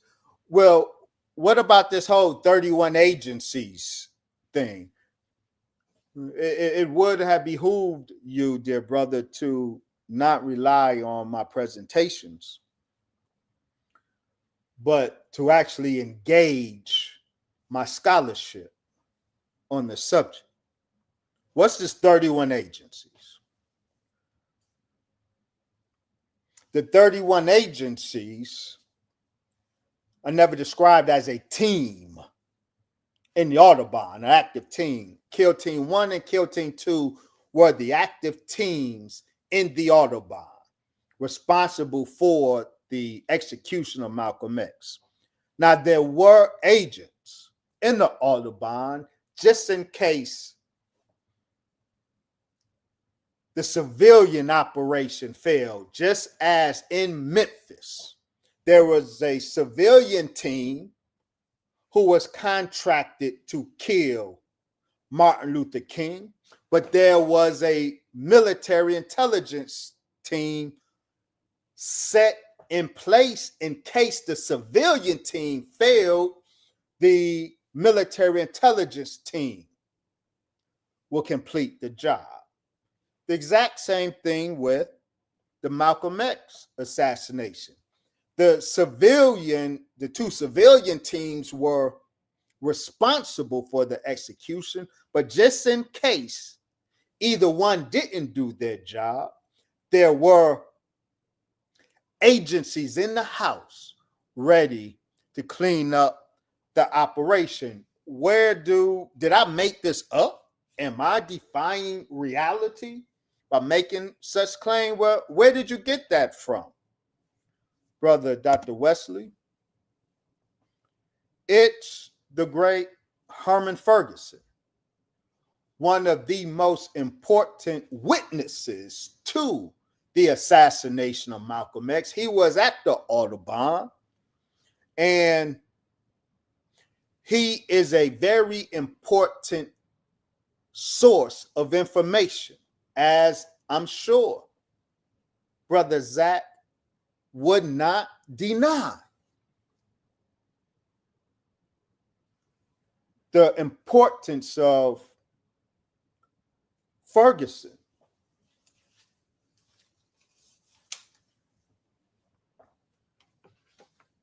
Herman Ferguson, his importance in terms of understanding the assassination of Malcolm X. Herman Ferguson said this: on the day of Malcolm's assassination, in that audience were representatives of all of those intelligence agencies. There were, I've heard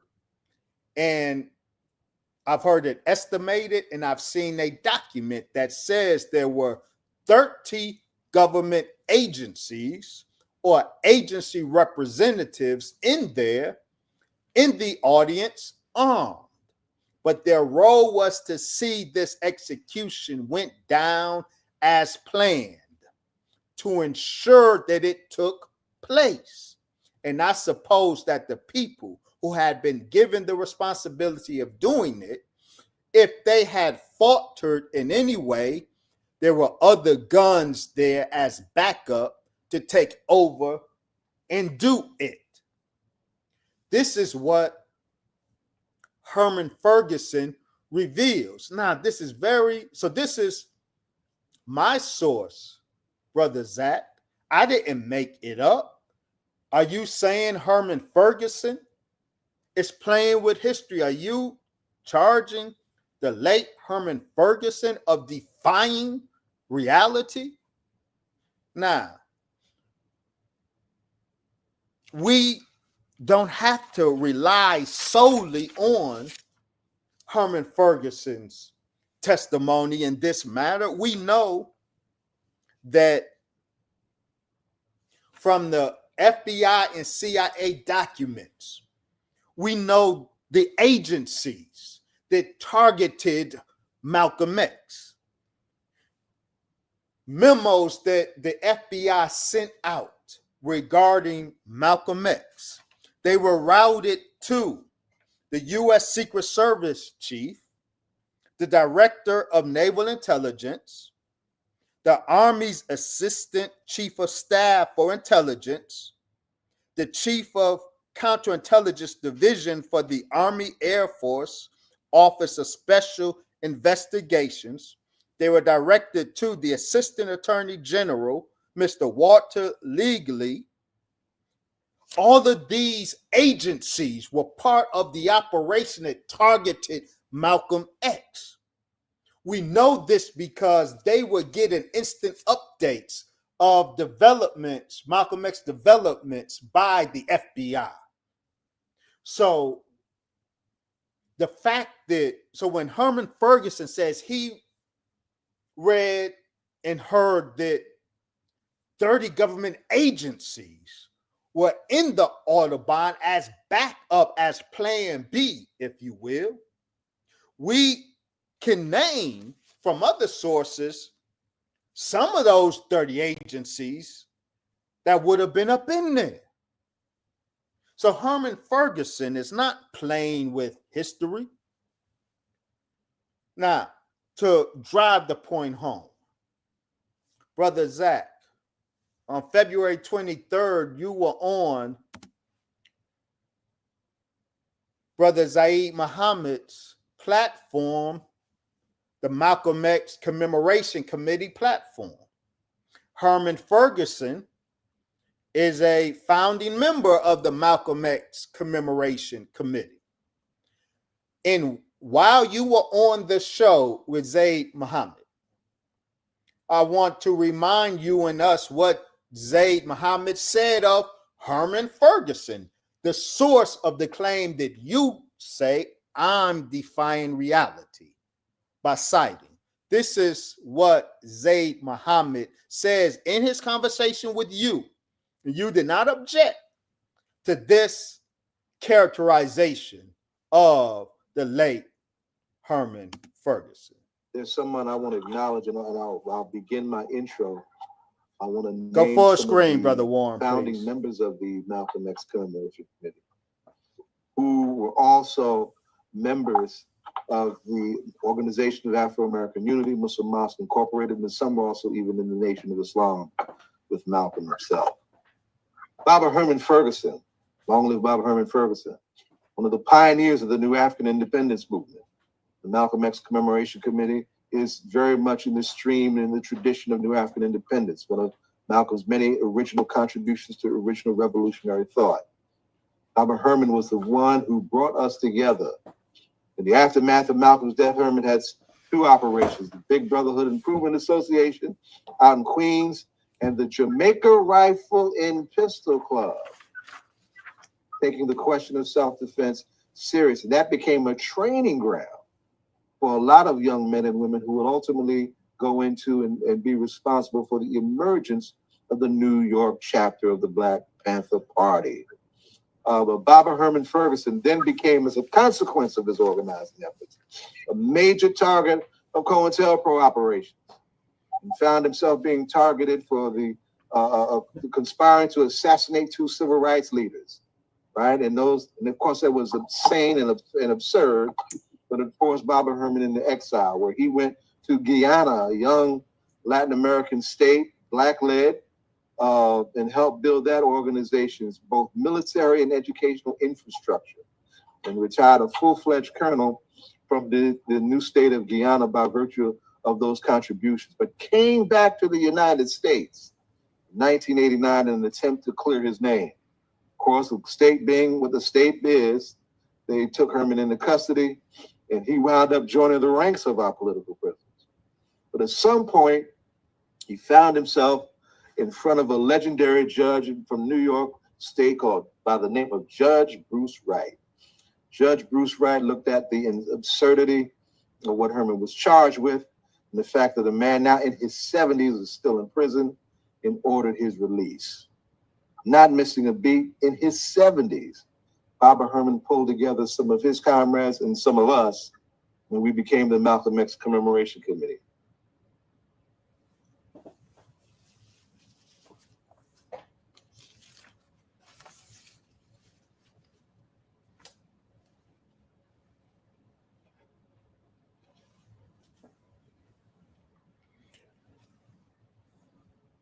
Certainly, Brother Zach, you are not suggesting that Baba Herman Ferguson was playing with reality in his reporting of the 30 agencies that were in the Audubon on that day, armed and ready to clean up if any of the kill teams faltered in their duty. Brother Baba Herman Ferguson is so important. He's a critical piece of the puzzle, or he provides critical pieces to the puzzle of the assassination of Malcolm X. And his revelations should be put on the table in full. This is what Herman Ferguson revealed. Again, he was at the Audubon. He is one of the most important eyewitnesses to the actual assassination on that day, but he was close to Malcolm, and what he revealed in terms of Malcolm's outlook is very key. And what Herman Ferguson revealed in terms of what his understanding of what happened on that day is very important. And I want to put all that on the record today. Brother Herman said, when Malcolm X went to France and was not allowed in the country, whatever possible thoughts he may have been having regarding whether the CIA was out to kill him, I think they crystallized out of the experience when he was not allowed to enter France. After France, Malcolm said to us that he made a mistake in accusing the Nation of Islam. Brother Zach, you continue making that mistake, accusing the Nation of Islam. According to Baba Herman Ferguson, after France, Malcolm said to us that he made a mistake in accusing the Nation of Islam. He said that he always assumed that his problems were coming out of Chicago and the nation, but they're not. Malcolm said, they're coming from Washington, the government. He also said that the Nation of Islam does not attack women and children. The nation would not have burned my house with my wife and children in that house. That was the government. Is Baba Herman Ferguson playing with history, Brother Zach? Is Baba Herman Ferguson one of the key witnesses and testifies of what happened? Is he using lying, cheating, and stealing to exonerate the Honorable Elijah Muhammad and the Nation of Islam? I do not think so. Brother Baba Herman Ferguson goes further. This is his understanding after being there and being privy to documents and with other witness testimony. This is what Herman Ferguson says, or how he says it went down. He says, quote, I think the government was responsible for Malcolm X's assassination. I think they were responsible for the planning of it. The execution of it was also partly done by the government, but I think they used a mix of former members of the Nation of Islam, very important, former members of the Nation of Islam and the Fruit of Islam. And certainly they had professional assassins as part of that team. One of the professionals that they used was the guy who fired the shotgun. He had to have been a professional. That was a professional shot. And I know something about weapons, and you would not have any old body trying to fire a shotgun. We will discuss him momentarily. Baba Herman Ferguson says, I also think that the government probably have people within our own organization who were part of that. Our own Organization of Afro-American Unity. Brother Herman Ferguson is here alluding to what I dub the Judas team. He goes on. And I think that makes a lot of sense because the government knew, the killers knew that they could get away, that the police could assure them of their safe haven and passage after the deed was done.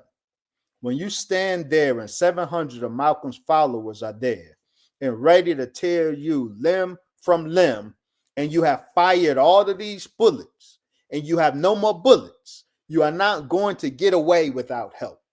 So I think that there had to have been somebody who was part of our organization that was, and if you've read Carl Evans' book in which he talks about the Judas factor, it really has to be given serious consideration. Who did it? I don't know. As I said before, you need to look at the person who was in charge of security that day. But I think that whoever the person was, and it may have been several people, it was a team, Brother Herman Ferguson, a Judas team. They would say whoever the person was, and it may have been several people, they would have been with us for a while. Brother Herman Ferguson just accurately summarized the skeleton, if you will, of the plot to kill Malcolm X. The government did it. The government plotted the death planned the death of Malcolm X. To execute their plan, Brother Herman Ferguson states, and I agree with him, to execute the government's plan to kill Malcolm X, the government recruited former members of the Nation of Islam, professional assassins that were part of the kill team, and the government had used Judases within Malcolm's own organization. These are accurate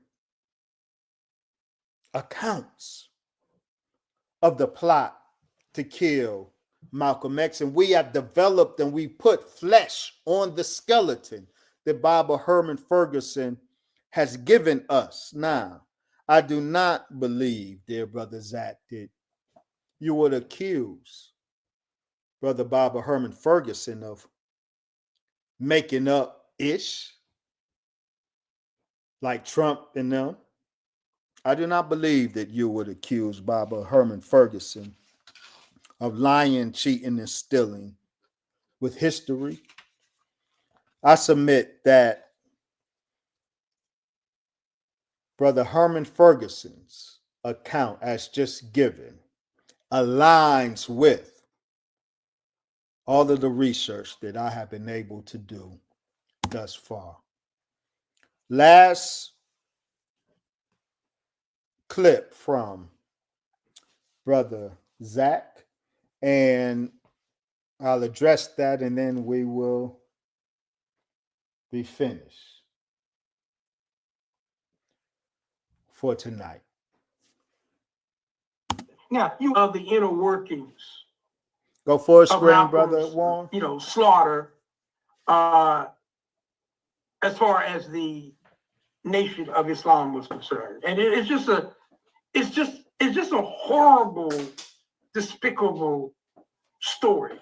And then complicating it even more is, you got people like Wesley Muhammad, who I don't know what his title is. I think he's some type of assistant, student, minister, or something. But for the last several years, he and it seems like he has a small little group helping him. I don't know. But what they do is they've been going out of their way to exonerate the nation. To basically what they've done is they've played with history and with reality and with evidence and facts. And it seems like their goal is to prove somehow that the Nation of Islam had nothing to do with Malcolm's assassination, when the evidence is overwhelming that they did. So you got Wesley Muhammad and their crew. They're forced to ignore all of that type of information so that they can make an argument that the nation didn't kill Malcolm. And then it gets real interesting, because depending on when on some of his presentations, he then makes it an even more interesting argument. He says, well, okay, members from Mosque 25, participated in his assassination, but none of them were in good standing. So when they killed Malcolm, they were not in the nation at the time. So therefore, they didn't kill Malcolm. And, therefore, the nation didn't kill Malcolm. It's like they come up with all of these ridiculous scenarios. So the question would be, if they were not in good standing. Well, one question would be, if they were not in good standing, then why would they have carried it out? What would have caused them to carry it out? But see, here's the problem with that. That's contradicted by the argument, by another argument that they put up, which is that Elijah Muhammad called, he told his followers that Malcolm was not to be touched. So I mean, Baba, I understand what's going on here.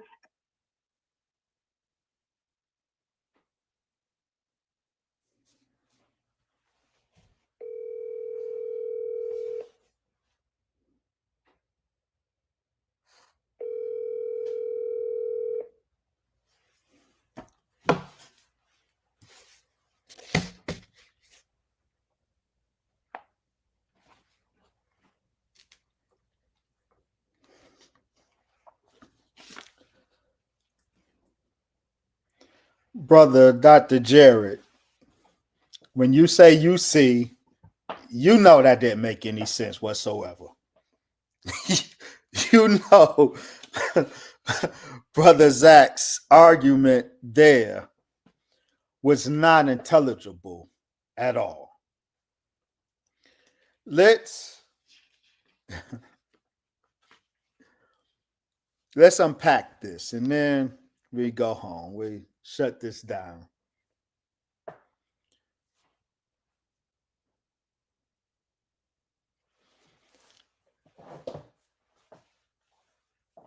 I indeed have stated and documented that the pillars of Kill Team 2, the shooter team, were not current active members of the Nation of Islam. And you raised a good point, Brother Dr. Jared. Well, if they weren't active members of the Nation of Islam, what was their motivation for the murder?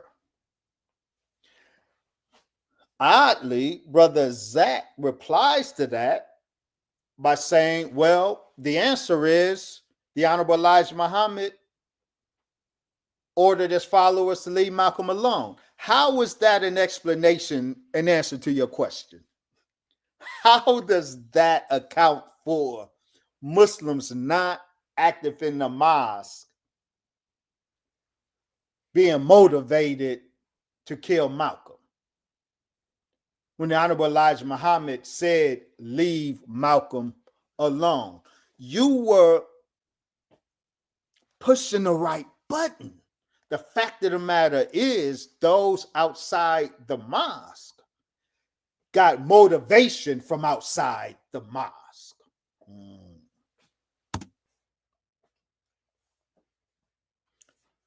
No, I'm not making anything up. Let's start with the man, one of the men caught at the scene of the crime. In truth, there were 3 men caught.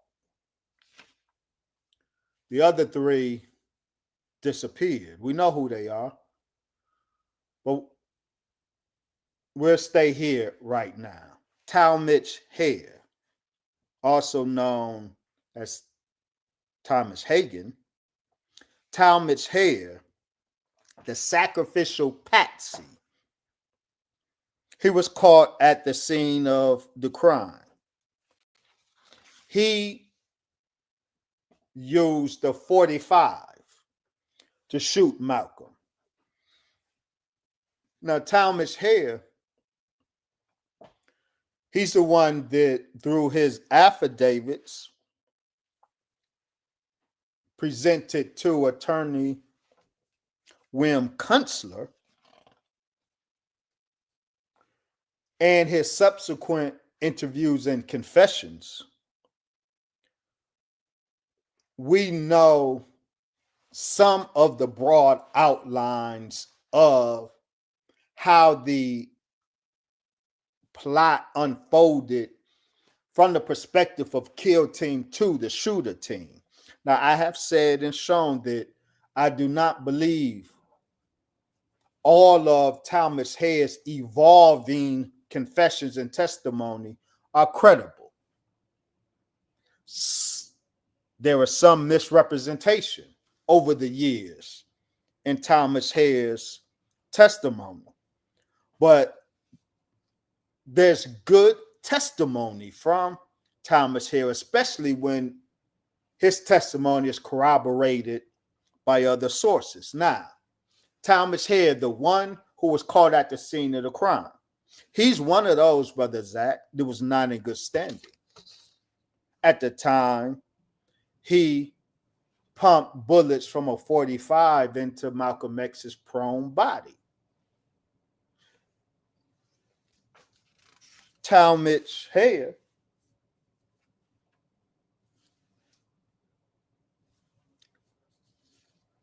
Talmadge Hayer joined the Nation of Islam in September of 1962 in Newark. But then he fell out. While he was out of the nation, he got arrested on November 7th, 1963 in Patterson for possession of stolen guns. But then he did his time and he returned to the Nation of Islam in good standing. But then he got in trouble again. He beat up an FOI, which was a violation of our code of conduct, and he was put out the mosque again, put on F time. Now, F time is a status in the Nation of Islam where, as a result of a violation or an infraction of our rules, a member is excommunicated from the community. They cannot come around the Muslims, and no Muslim can have any association with a member who has been put out. The most that can be done is if the person on F time gives us the greeting, we can of Assalamu alaikum, we can return the greeting.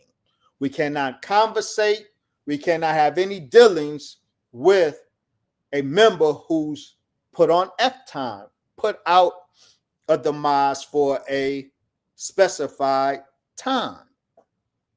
On February 21st, 1965, the day Talmadge Hayer walked into the Audubon ballroom packing a 45, he was on F time. We got the answer to your question, Brother Dr. Jared. You said, well, if they weren't in the mosque, what was their motivation for killing Malcolm? Well, Talmadge Hayer tells us how it happened. Talmadge Hayer tells us that in the beginning of February, this is phase 2 of the assassination plans. Phase 1 of the assassination plans began in June of 64, right after Malcolm came back from his first trip to Africa in the East.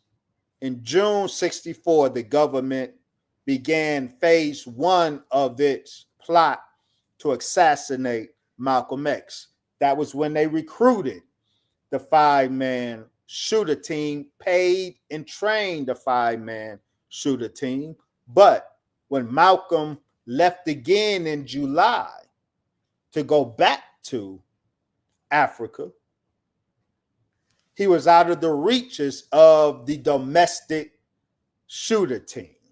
So Talmadge Hayer and the domestic shooter team, Kill Team 2, they were sidelined. However, phase 2 of the assassination plot began in February of 65. And Talmadge Hayer tells us how that happened. He's out on F time. And in fact, let me state for the record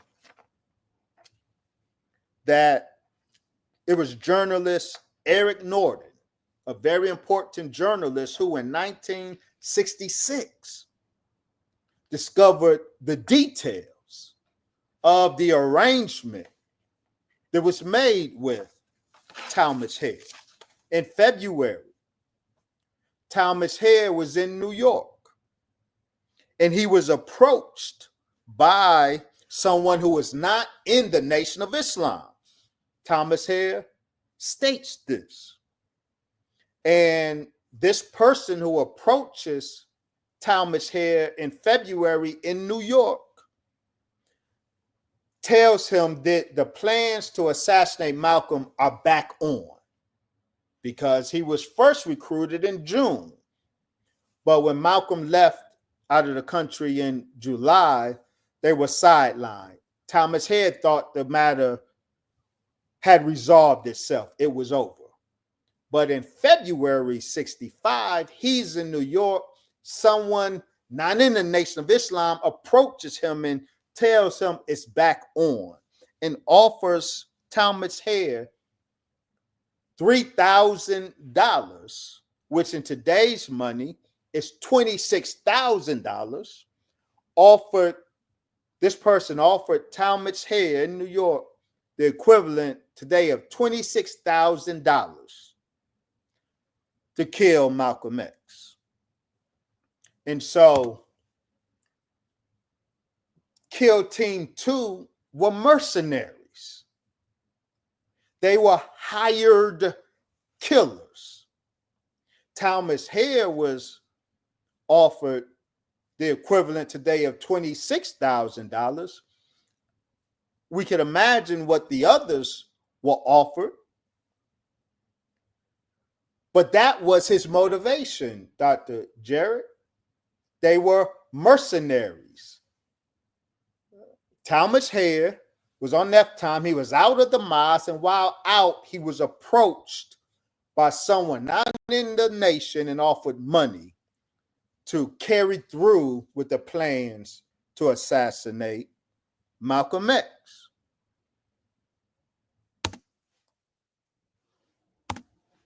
But the pillar of Kill Team 2, the shooter team, the pillar is a shotgun shooter, William Bradley.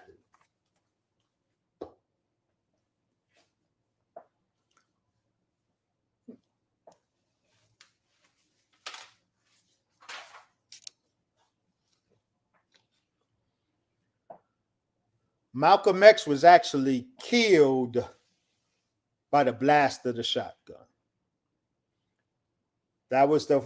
William Bradley was the first shooter.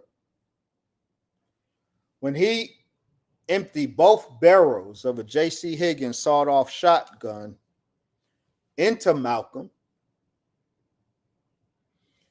Malcolm fell back when Talmadge Hayer, Leon Davis, and I argue Benjamin Thomas then ran up and shot their pistols into Malcolm. They were doing it for effect. The government planned this as an overkill operation. It was William Bradley's shotgun that actually failed Malcolm. Now, what do we know about the shotgun shooter, the pillar of Kill Team 2, the shooter team? Well, we know a whole lot about him. And partly because of this document right here, which is an FBI document produced September 1965 on William Bradley. Now, why would there be this 15-plus page document on FBI document on William Bradley, the shotgun shooter? Why would there be? Well,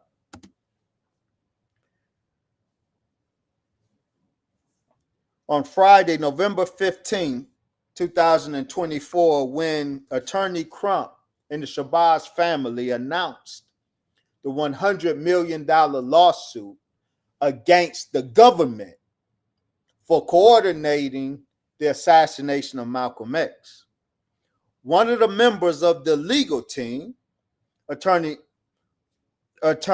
Flint Taylor, a People's law firm in Chicago, he spoke and he said this, quote, through the revealing some of the investigation that's behind this lawsuit. Attorney Flint Taylor says, through the investigation, it became known that the FBI secretly hid all these years the fact that there were 9 FBI informants in the Audubon ballroom, that one of the men, the man who carried the shotgun and actually assassinated Malcolm X, had heavy connections to the FBI. he was given favors after the fact of the assassination. The fact that William Bradley had heavy connections to the FBI, that's actually an understatement. The reinvestigation by the district attorney's office of Cyrus Vance found that William Bradley was a machine gunist, a weapons expert in the U.S. Marine Corps. William Bradley got special Green Beret training.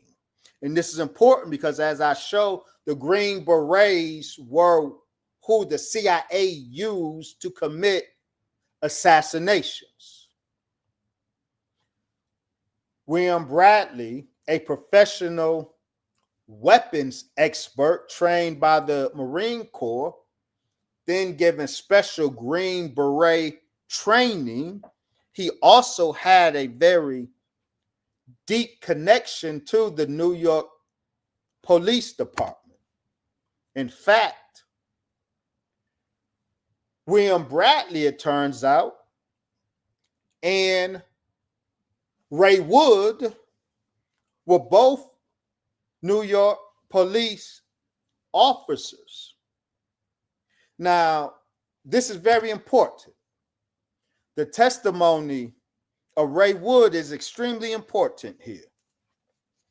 And the testimony of Roland Shepard, also a very important witness to the assassination at the Autobahn.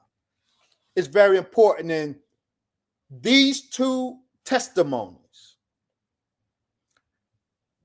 are very shocking in what they reveal. Both Officer Ray Wood, we'll start with him. Ray Wood, undercover officer Ray Wood, reveals that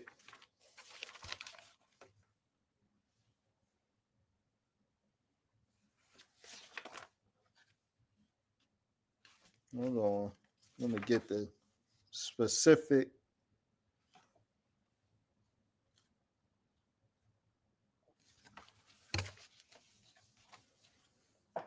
Officer Ray Wood, undercover officer Ray Wood, while he was on assignment in July 1964,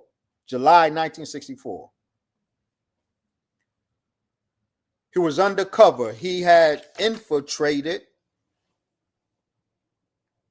CORE, Congress of Racial Equality, and he concocted this plan to the undercover officer, the agent provocateur.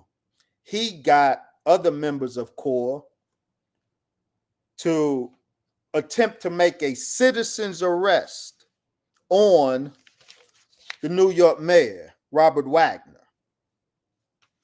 And when they went, undercover officer Ray and other members of CORE went to make the citizen's arrest on the mayor, of course, they were arrested by the police. And while Ray Wood, undercover officer Ray Wood, is in the police station being booked, this is July 15th, 1964. While he's in the police station being booked, the officers not knowing that this is one of their own, because that's how it's done. But while he's being booked, Ray Wood shares with Reggie Wood that among the white police faces that he sees in the New York station, he sees a black face, police face. And he focused on that black face because he figured he would be working with that black cop once Ray Wood's undercover work is finished. He surfaced and put on a beat, a police beat, he figured, well, there's a black face here. He's who I will work with. That black face that he saw, that he assumed he will later work with once he surfaced as a police officer, that black face was William Bradley. Roland Shepard says a similar thing. Roland Shepard was at the Audubon Ballroom, and he saw the shooters when he was brought into the police station for questioning. The reason Roland had a good look at least one of the shooters is because Gene Roberts, undercover officer Gene Roberts, ushered Roland Shepard away from his normal seat, making that seat available for the shooters. Roland Shepard, not knowing that was the case, but was not happy with not being able to sit in his original seat, his customary seat in the Audubon. He turned to look to see who it was, what VIP, what dignitary he was bounced up out of his seat in order to accommodate. And when he turned and looked at who was placed by Gene Roberts in his seat, who undercover officer Gene Roberts placed in Roland's normal seat, he saw this black man that turns out to be William Bradley. So undercover officer Gene Roberts sat William Bradley, the shotgun shooter, in Roland Martin's seat after ushering Roland Martin away. Okay. So when Roland Shepard, not Roland Martin, I'm sorry, Roland Shepard. When Roland Shepard is in the New York police station being interviewed by the police to give a statement, as he requests to go to the bathroom. As he's coming out of the bathroom, he sees a black man, the exact same black man who took his seat at the Audubon, the shotgun shooter. He sees the shotgun shooter, William Bradley, going around the police station as if he has an office there, as if he has the run of the place, like he's an authority at the New York City police station. So Gene Roberts, Ray Wood, and William Bradley, the shotgun shooter, all were agents of the New York Police Department, but William Bradley was of an even higher level. William Bradley had higher intelligence connections, higher even than Ray Wood and Gene Roberts. And this is the man who delivered the kill shot on Malcolm X. And this is important. What I have here, family, is a 1953 CIA document. This CIA document is entitled A Study of Assassination. This document was produced by the CIA for its operatives. It details, this is an assassination manual. It details ways CIA assets and operatives can conduct covert assassinations. It lists many methods of assassinations that CIA assets can employ. And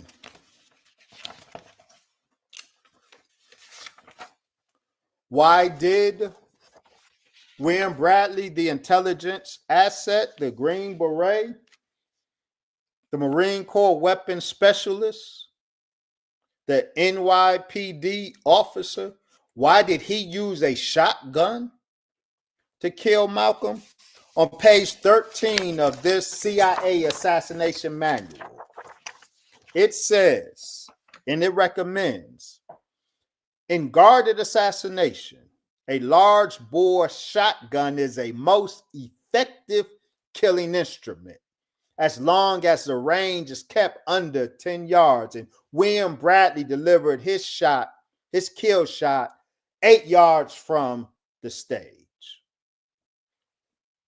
The shotgun should normally be used only on single targets as it cannot sustain fire successfully. The barrel may be sawed off for convenience, but this is not a significant factor in its killing performance. The assassin should aim for the solar plexus, as the shot pattern is small at close range and can easily do something to the head. And when you see that Malcolm X, the focus, the buckshots may almost make a circle around Malcolm X's solar plexus.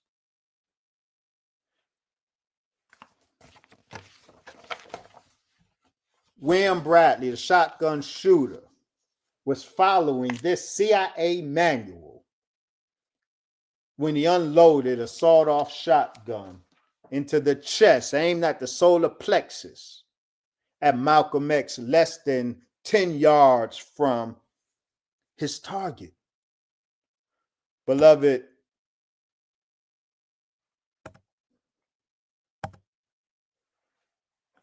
this, dear brother Zach,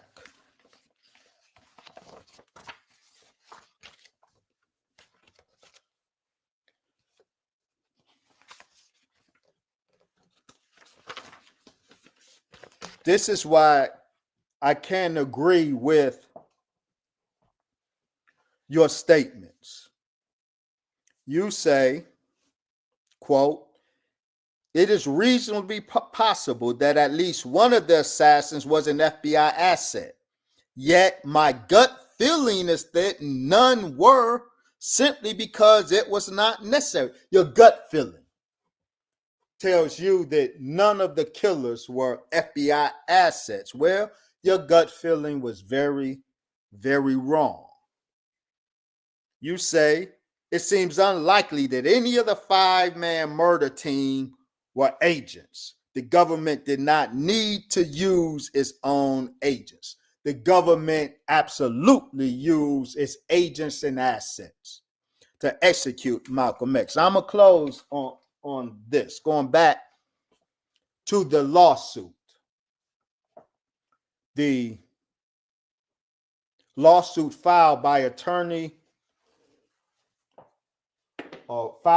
Shabazz family, by Attorney Crump on behalf of the Shabazz family. We noted that in the case presented, the defendants in the case are the United States government, the Department of Justice, the FBI, the CIA, and the New York Police Department. The Honorable Elijah Muhammad nor the Nation of Islam institutionally are defendants in this case. But what about the shooters? The shooters were members, whatever their status, at one time they were members, active members of the Nation of Islam. Are you denying that, brother Dr. Wesley? No, absolutely not. I know that their case as presented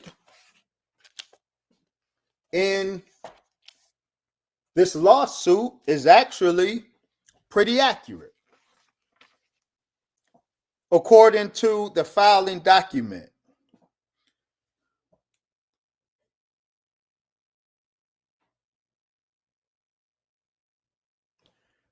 it reads, it describes the nature of the involvement of the of Nation of Islam members in the murder of Malcolm X. This document lays out the nature of the involvement of Nation of Islam members in the murder of Malcolm X.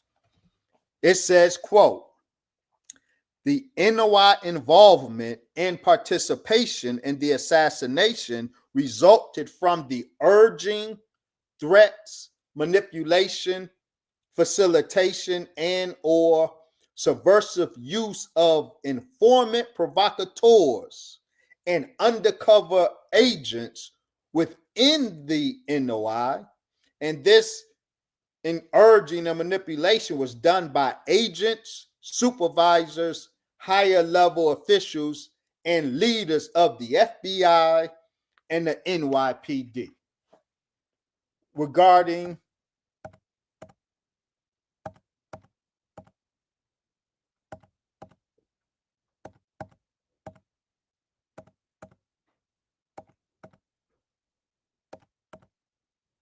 I'm sorry, but I want you to see this.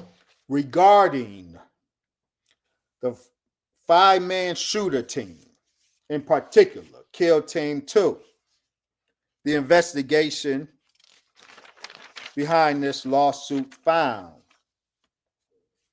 that the 5-man shooter team were members of the Nation of Islam, but they were co-conspirators within the Nation of Islam in a federal conspiracy to assassinate Malcolm X, not a Nation of Islam conspiracy to assassinate Malcolm X. They were co-conspirators in a federal conspiracy to assassinate Malcolm X. These Nation of Islam triggermen. The document says, quote, NOI Lieutenant William Bradley and NOI members Leon Davis, Talmadge Hare, Benjamin Thomas, and Wilbur McKinley are co-conspirators who acted together and in conspiracy with some of the named FBI, NYPD, and CIA defendants to assassinate Malcolm X. They were not, Brother Zach, motivated by their loyalty to the Honorable Elijah Muhammad. If they were, they would have been obedient to the orders of the Honorable Elijah Muhammad. And those orders were leave Malcolm alone. They were motivated to violate the orders of the Most Honorable Elijah Muhammad. And that motivation took the form of money. In the case of Talmadge Hare, a promise of what today would be $26,000.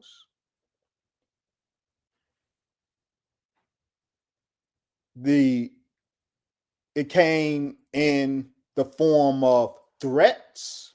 It came in the form of manipulation. And in the case of William Bradley, it was just part of his job as a covert asset to the military intelligence establishment. So what we have here is this.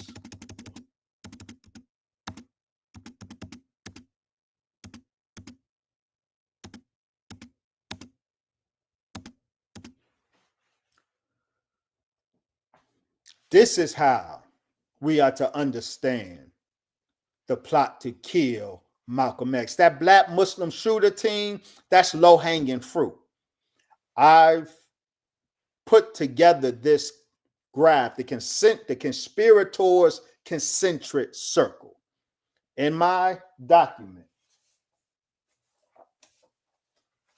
executive action, the White House, the CIA, and the murder of Malcolm X, I showed that the kill order came from the White House, the Johnson White House, President Lyndon B. Johnson.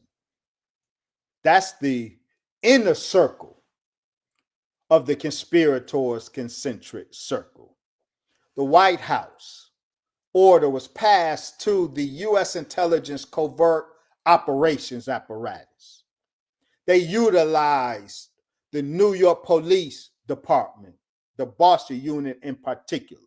The Bossy Unit utilized the Black Judas team around Malcolm, and under them, the Black Muslim shooter team.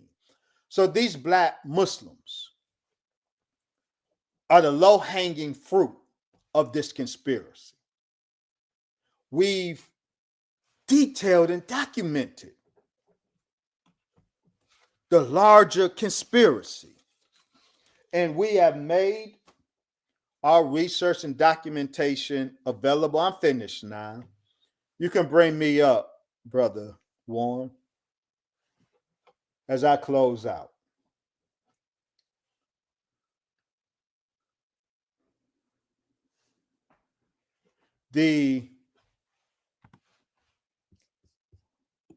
I could do it myself. I'm sorry.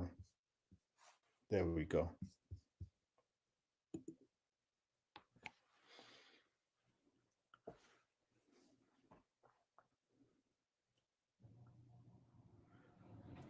The assassination of Malcolm X was a true government hit. It had all the complexities, all the layers of an official government hit. We are not playing with history. We are putting facts on the table. And I have made my arguments in their database available to you, Brother Zach, and to all of the Malcolm X community. We need to sit down, not for a debate. That ship has sailed.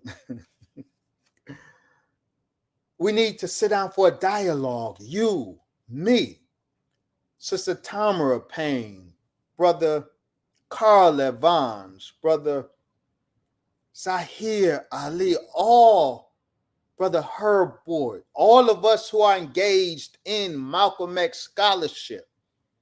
We need to sit down together as brothers, as fellow scholars, compare our notes, and try to come up with a grand unified theory about the assassination of Malcolm X. I believe it's very doable. I believe it's possible. If we could put ego away, and if we can put personal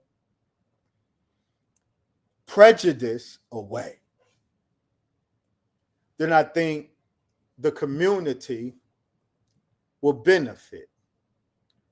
I want to, as I close, reiterate that this was a scholarly exercise that I just engaged in with my brother Zach. He is my brother. He is not my enemy. He is not your enemy. He's not my op. He's a fellow scholar, a fellow seeker of truth. I believe he got some things very right in his Malcolm X scholarship, and I salute him for that, and I have been edified by that. I believe he has gotten some things very wrong, and I only seek to offer correction, because that's what scholarship is, because that's what scholarship does. So I look forward to a continuing exchange, dear brother Zach. Oh, and I forgot to mention in that getting together, Muhammad Abdul Rahman. You too, dear brother, must be invited to that. And hopefully we all can produce a grand unified theory of what really happened on that fateful day, February 21st, 1965, in Harlem, New York, at the Audubon Ballroom. May Allah bless all of you. Thank you for giving your brother this time. So it's officially 3 hours. Let's break fast for those participating in the Ramadan. Thank you for your time and attention. Assalamu alaikum.